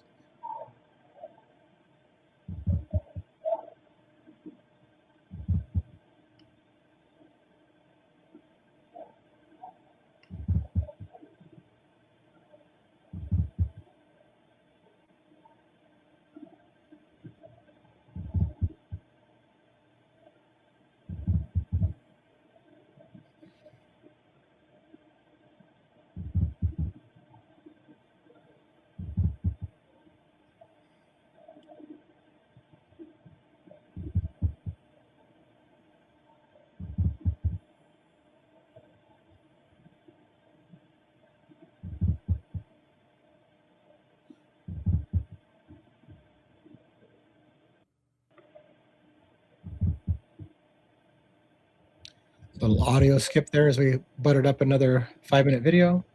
One of these videos, by the way, is bizarre and hard to explain. They're 5-minute segments consistently until we get to a certain point, and then it has this weird jump where it's like a very small amount of time, and then they jump us another file. The time stays sequential, but that's a huge red flag. And again, I don't think it's Julez. I think it came from MPD just like that. It's bizarre.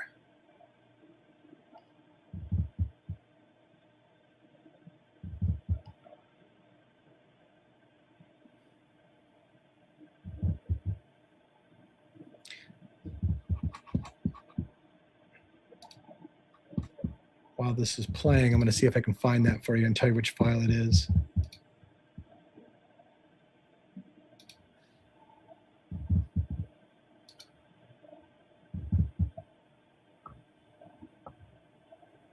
Oh, we already passed it. The one that had the short duration.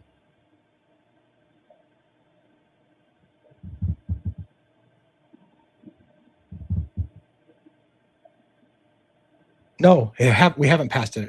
We haven't passed it. At 3 o'clock in the morning, at 3:22, there's a weird shortened file that doesn't fit the sequence of everything else. So it is coming up.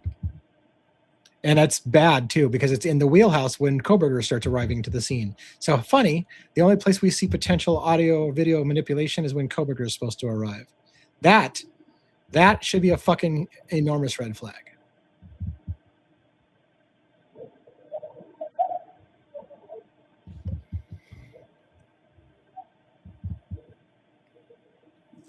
I think the answer, by the way, if I can get away with talking over this, is that they're going to say that they clipped out a portion and made it available some other time, and so they kind of split it up in a weird way.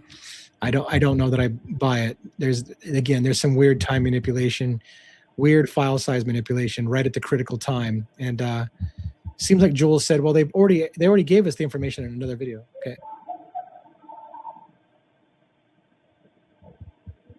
Is that more sounds of female distress? I don't know. Timing wise, we at least have attacks taking place over a 20 or 25-minute period. This would make it more like 30 or 35-minute period if that was still sounds of attack.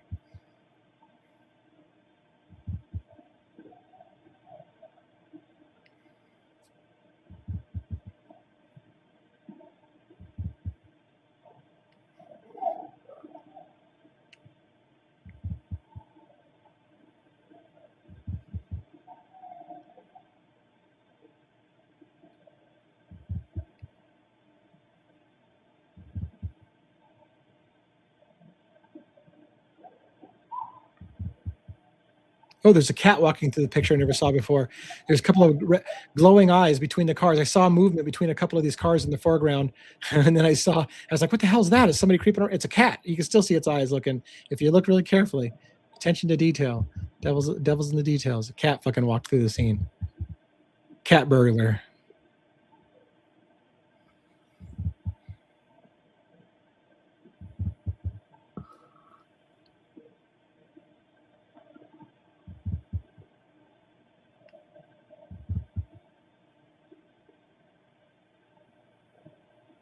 I'm kind of collectively referring to this entire neighborhood as the scene. So when I say later on about a car entering the scene and leaving the scene, it's not necessarily 1122 King. I consider this intersection in front of us all part of the activity, all part of the scene, including the parking lot behind 1122, even Linda Lane and Queen Apartments, I would call part of the scene. This entire neighborhood between Linda Lane and King Road, along Taylor, all that whole little cul-de-sac area of all these tight little buildings, all I consider this all the potential crime scene.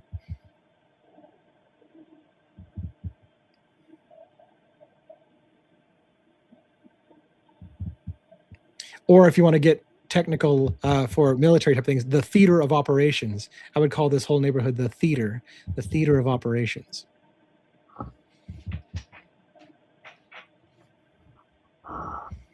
The incident may have happened at 1122 King Road, but the theater of operations includes all these buildings all around it.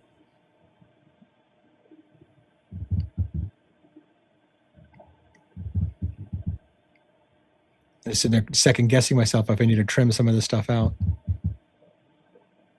Again, from time to time, you hear some loud snapping noises like somebody's right close to the microphone, but you're hearing a lot of muffled sounds from far away that may be coming from the house behind us or the house inside. Could be this house right here. There are people in this house. We will see people leave this house shortly, which just boggles my mind. If those screams are legit and haven't been added in by some kind of manipulative bullshit on the internet, then how do these people be in this house and not talk about the screams that were going on? Both male and female.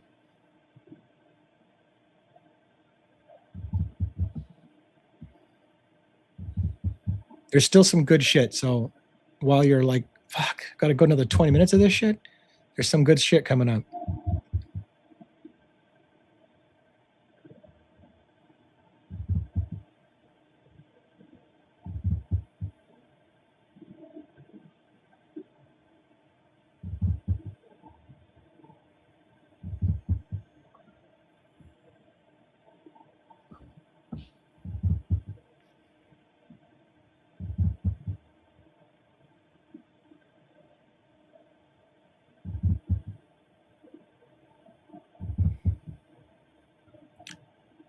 By the way, while we're having a minute here, the weird time anomaly where the file sizes get really weird from MPD, assuming these all came from MPD, right?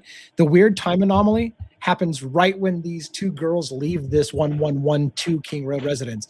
Like literally that file starts with the girls walking out and it's a smaller file than everything else. It makes you think that they cut something out that they didn't want you to see. And that would be fucking enormous red flag. Like if they literally start the file in a weird, smaller file with two girls walking out of the house. Timestamps don't look like they're off, but something's weird.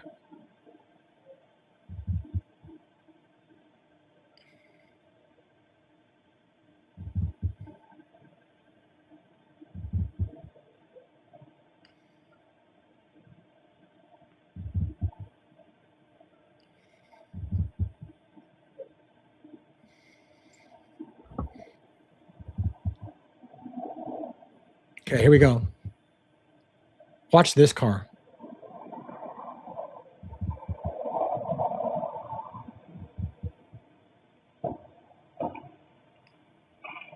Already it's weird. It pulls onto Queen and then backs up in front of that greenhouse across the street. Already I find that fucking little weird. And it wouldn't be so weird if the person just likes to park that way so in the morning they can go out on Taylor. But no. That's not what this fucking car is going to do. This car's leaving very soon. They're picking somebody up and they're leaving. Tell me that isn't fucking weird. Okay, maybe they're going out at 3:13. Now, behind the house, porch light just turned on behind the house. So the car pulls up to pick some people up. Porch light comes on. You're going to see a flash, like a flashlight turning on or something flashing that somebody's holding something that's flashing in their hand. Two people emerge from the shadows. You see that flashing light? There's like a flash. Another flash. Two people are walking now to the car that just pulled up in front of the house, coming from the back of the house. They get into the car that just pulled up, did a weird 3-point turn and pulled up to the house. These two figures don't come out the fucking front door. They come out the back door, get into the car, and leave the scene, the theater of operations. Which is why I say if there was an operation and you wanted to watch the whole thing, that house would be a great place to watch it from. And now they leave. I find that fucking weird. I find that weird. But that's not the only weird thing that's going to happen.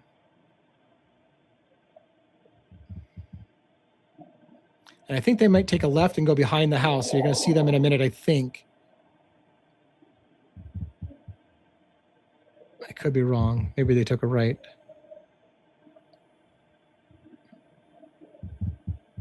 Yeah.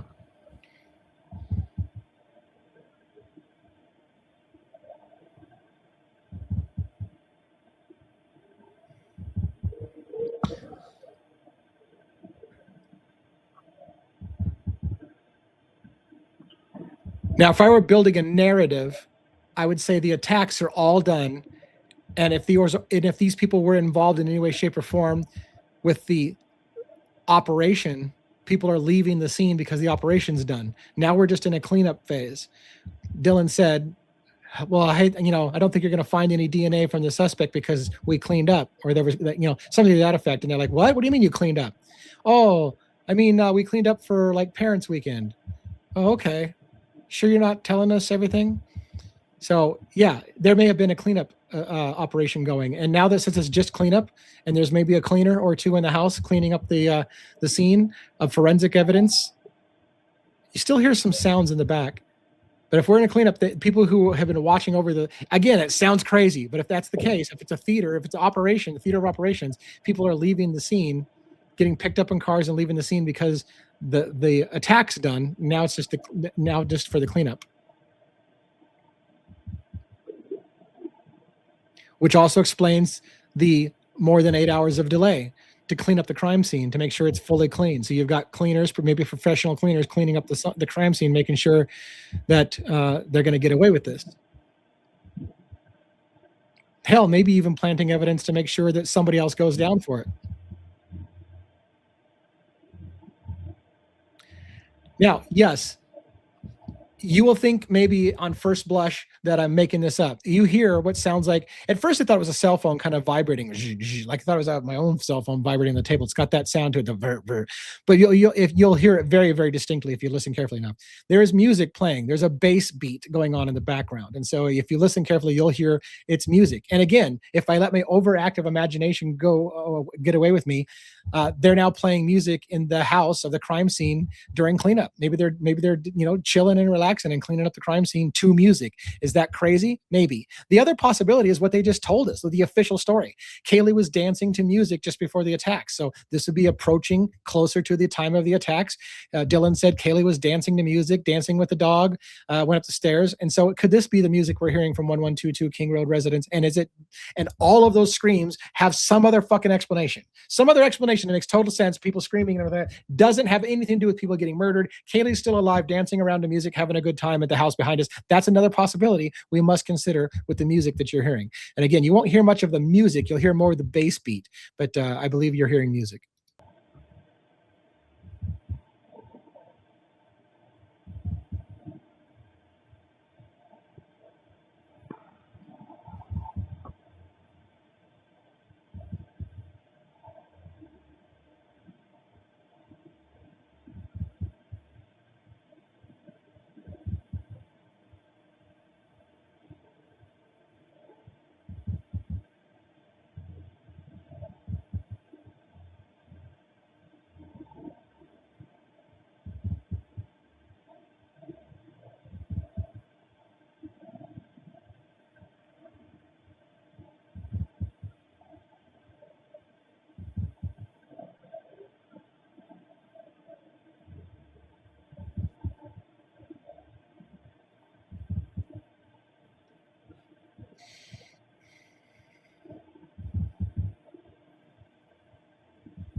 Tell me you guys have been hearing the music playing in the background and you're convinced that's music, that's a music beat going on in the background.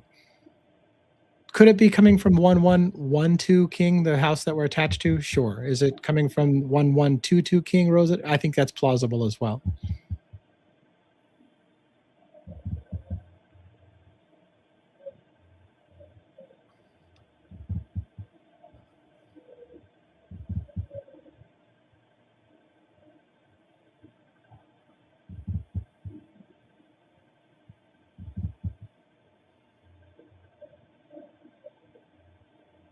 We've got a few more crazy events that are going to happen. People leaving the 1112 King Road residence house.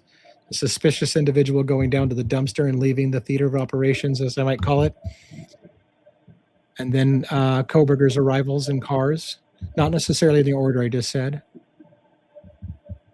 Coberger's alleged arrival in cars. It's funny how definitive they are that it's Bryan Kohberger's car. If I were to tell you that the car speeding in was Jack DeCour's Volkswagen that sped in to get Murphy, you'd all tell me that I'm an asshole for suggesting it. But I would argue that it's no less conclusive than this supposed white Elantra that you can clearly see as Bryan Kohberger.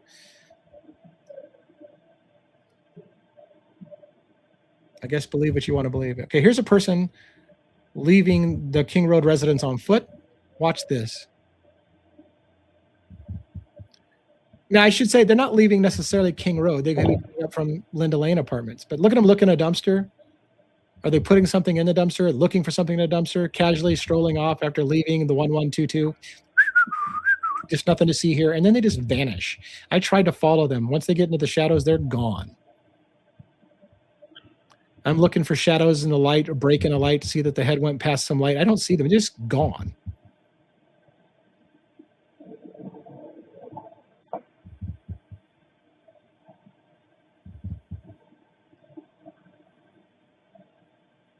I find that a little weird. I find them looking in the dumpster a little weird. These college kids are probably not surfing for beer cans to turn in at Safeway tomorrow for a McDonald's cheeseburger. I doubt that's what he was doing. Or she. I can't tell the gender.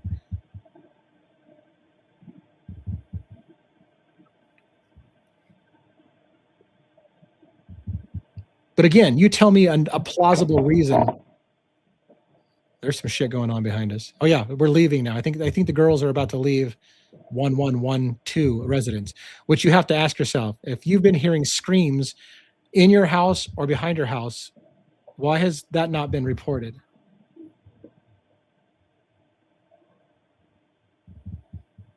But again, going back to the dumpster, why?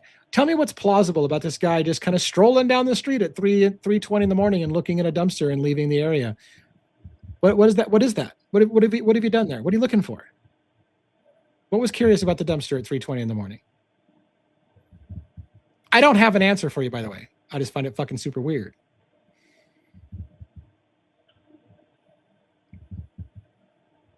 I don't even have a theory for you on what unless they were depositing, less instead of looking in there, they were actually throwing something in there like a cell phone. That might make sense. There you go. There's a theory. Did the person go there and drop something in there, a piece of evidence that they cleaned up from the scene, a cell phone, something like that? Was the evidence seized from the dumpster after the murders?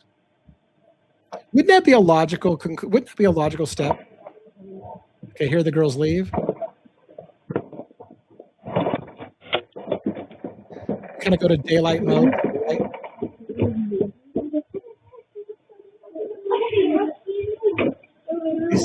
They sound happy. They sound happy and casual. That out of everything that I've showed you has got to be the weirdest fucking moment at all. Because if we've been hearing screams, if people stopped partying after the screams and it went silent, went eerie quiet, and there's screams after screams, and we're hearing terrifying stuff, for those girls to just leave the house all happy, go like, hey, let's go, we're having a good time. That doesn't make a lot of sense to me. Unless you go crazy.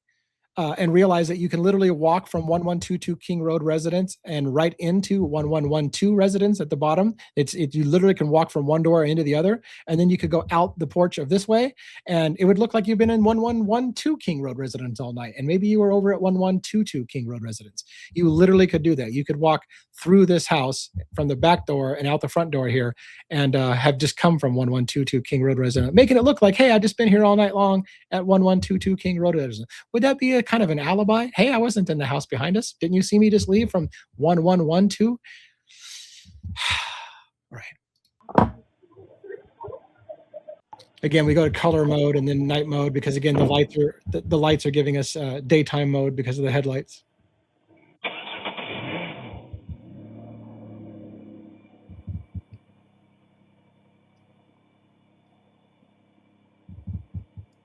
Just going for a casual stroll at 3:20 in the morning.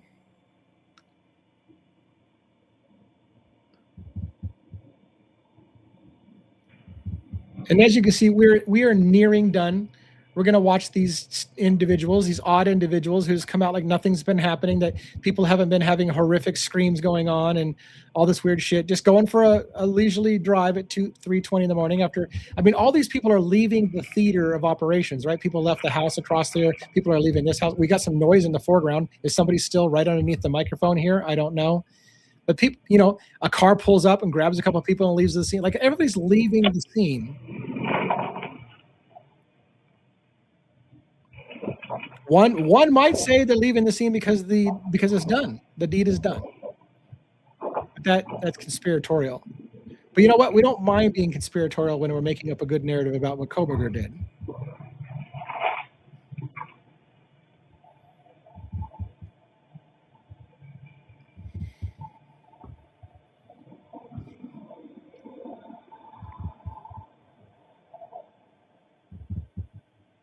And off they go towards Taylor. If you wanted to go to Taylor's, just say you want to go to, and they got their blinker on to turn. You saw that reflecting off the house. All right. I kind of think the last major event is going to be Kohberger's alleged arrival. That again, with the girls walking out was where the weird anomaly of the time, the file sizes. The file sizes have been ranging from 80K, around 80K, give or take, maybe 70K. And then it jumps to a 7K file for that file with the girls coming out of the house, and then to a 111K file as if it combined two things together, and then moves on to, again, a 70K file. So one has to wonder what kind of fuckery just happened right there, right when the girls came out of the house. Average of, now before that, there was a 40K. That was weird too. So a bunch of 80s and 70s all across the board, 80, 70, 80, 70, and then there's a 40, a 7, and a 111K file, and then back to 70s again. So what the fuck happened right there? Pardon my French. I know some of you do not watch my channel because I dropped the F-bomb. And so all of this cool stuff and analysis that might actually be beneficial to breaking a case, you can't hear it because there was a naughty word in there.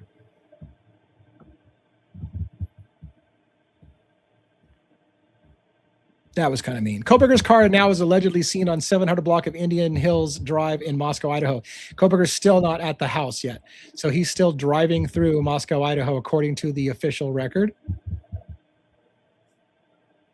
Which again, if what we heard was attacks and murder, then Kohberger didn't do it because they still have him coming to the scene. Hasn't been there the whole time. They literally had him in Pullman, Washington, driving here after the attack was done. And is there a scenario when is there a scenario that Kohberger, being a criminology PhD, could have been called in to be part of the cleanup? Has a cleanup been going on for a while and they called a PhD candidate that they're friends with and be like, hey, can you help us with this cleanup situation? Or maybe he was always planning on coming to help clean up the cleanup when it was all done. Maybe he was factually innocent because he didn't do it. He didn't go into the house. He didn't do the killings. Is there a scenario in which Kohberger actually is coming to clean? Maybe. But the more I logic through this, the more I have to say, maybe he just fucking wasn't there. Ever.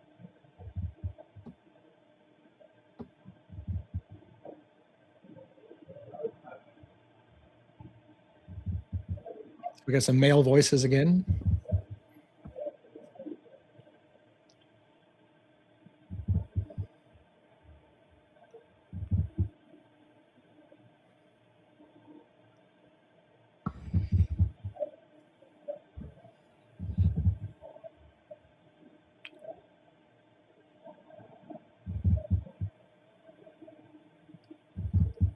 Now I'm having that horrific moment of realizing I've been at this for 2 hours, and I'm like, fuck.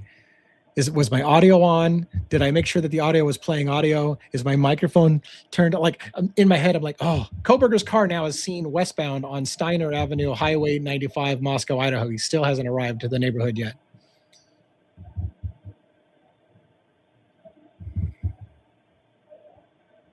And again, I'll reiterate this.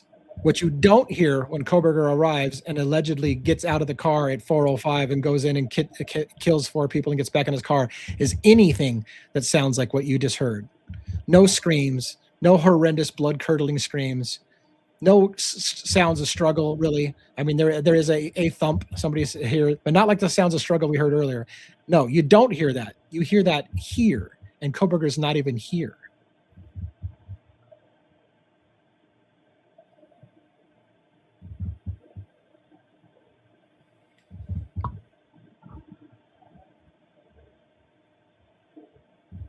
Unless you're to make up a crazy scenario and Coberger came as part of the team, went back home, then grabbed his car and returned to the scene so he could establish himself as arriving at the wrong time, makes no sense. But you know what? The people who are diehard Coberger did it, if they have to, that's probably where they'll go with it. Oh yeah, Coberger was part of the kill team. Then he came back with his car later on, but he still did it. And maybe I'm fair. Maybe Coberger did do it, but I'm telling you now, those screams feel like it's exculpatory information. Should a jury have been able to hear the blood-curdling scream? If that is not altered video, do you think Ann Taylor had the right to present to the court blood-curdling screams happening at 2:30 to 3 o'clock in the morning as possibility that the kids didn't die between 4:05 and 4:20 in the morning? Should Ann Taylor have been able to show that? Was Hitler going to allow her to it? I doubt he was going to let her do it. So did they just say, fuck it? Like literally we have evidence that this happened at a different time and you won't let us show it. Did that happen?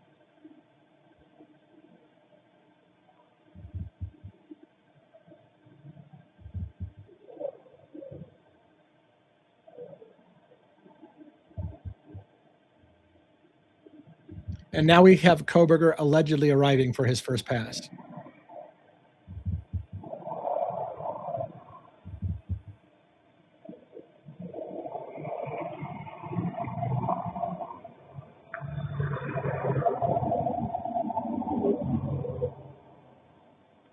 And I want to point out, people have said that when he leaves, it's actually just the same footage reversed. If you look, the headlights are super bright in front and the taillights are dimmed in back as it comes in. When it leaves, it's in the same order. The super bright parts in the back and the dimmer parts in the front, as if the car literally is running in reverse. I don't know how they would have done that. And the only part that makes me think that it's not true that it's running in reverse, the only part that makes me believe it's not running in reverse is that if you look at the window of the first house, did you hear that? It sounded like there was more of a scream again. Anyways, when you look at the first house as the car enters the scene, it has a pretty bright light that flashes and reflects off the house. When it goes out, if it was in reverse, you should see that same bright flash, and I don't, which is the only part that makes me think it's not running in reverse. But other than that, the headlights looks like it comes in and goes out in the same orientation, as if the car's backing out. And did that happen? Did Coberger back out in reverse? And I say Coberger tongue in cheek, allegedly, because there is no evidence that Coberger is driving that car. There's no evidence that it's a 2015 white Elantra. There's no evidence of that. There's no evidence that it's missing a front license plate, despite what they told you. And you certainly cannot see the driver. So us saying, here's Coberger driving into the scene and driving out of the scene is presumption. You presume it's Coberger. That should have had to have been proven to a jury in a court of law, and that jury was never going to get to allow to see it because they knew their case was horrible. Their case was circumstantial. They couldn't. Bill Thompson literally said, "I can't place Bryan Kohberger at the house. I can't place him in the house. I can only place him near the house." That was Bill Thompson's summary. What were you going to present in court? Well, we can't place Bryan Kohberger in the house. We can only put him near the house.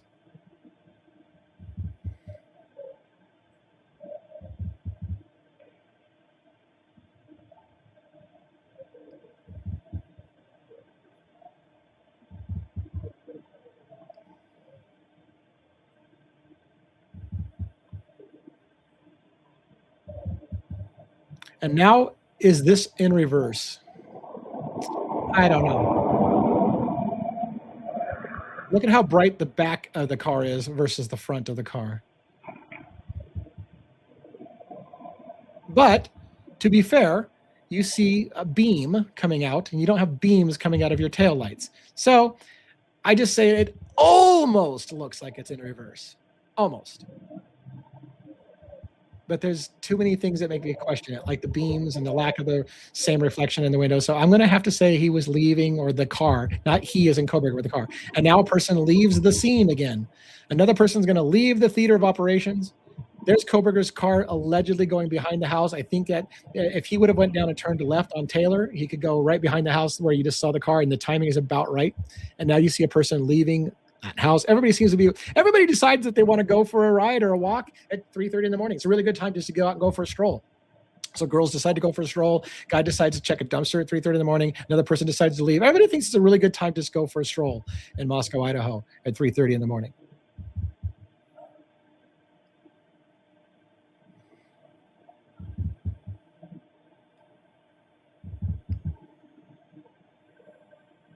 And by contrast, that kind of shit wasn't happening when there wasn't screams of horrific shit. Well, actually, we don't know. I haven't seen anything but this hour, so I should retract that. I have only seen this hour, so we don't know how many people are coming and going from this neighborhood hour after hour after hour. So let me retract that. And that's it. I think that's really honestly the last of the surprising footage. I'm going to wrap up there, and I'm going to say, I appreciate you listening to my analysis. One more time for those people who think I might be a little bit hypocritical. DA, you said you don't like enhanced audio, enhanced video. That's not enhanced. That is straight up raw files from MPD is what I believe. If I am wrong, I will make a huge apology video to explain to people why I got duped, and I'll have to find out how I got duped, because I don't think it came from Julez. Julez allegedly paid good money. I think she paid like $900 to get those files, which is ridiculous. They shouldn't. In fact, she should appeal and probably sue for them making her have to pay for it. But thank God she did. And so, unless we all got duped. But like I said, there's no part of me that thinks we've been duped. So take it for what it is. All of that analysis is my personal opinions. It is not news. It is not factual. I'm irritated that as I am technically part of the press, I am part of the media. There is no distinction between my rights and CNN reporters' rights. So technically, I am media. It bothers me, however, that CNN or Fox or ABC News or CBS News or anybody else that wants to report on Bryan Kohberger's guilt, they can say whatever they want without proving their point, and it's okay, and nobody worries about suing them. But I have to be super careful to remind you over and over again that it's just my opinion, even though I'm media just like they are. Take that for a grain of salt. Thanks for listening to my analysis. Please let me know what you think about the video and my analysis. Please let Julez know that you appreciate her doing what she did for the community. This is the community coming together. There's a chance we're going to break this case. There's a chance we can overturn a wrongful conviction if that is what the murders, if that's when the murders happened. That would be the definition of exculpatory evidence. If Bryan Kohberger literally could not have been there because they know he was in Pullman, Washington while the murders happened, he walks. That's it. I don't see how that's not the case, but I'm not an attorney. I have to also remind you of that, and I have to be careful because, I don't want to misrepresent myself. Thanks for having a listen to my show. Have a good day.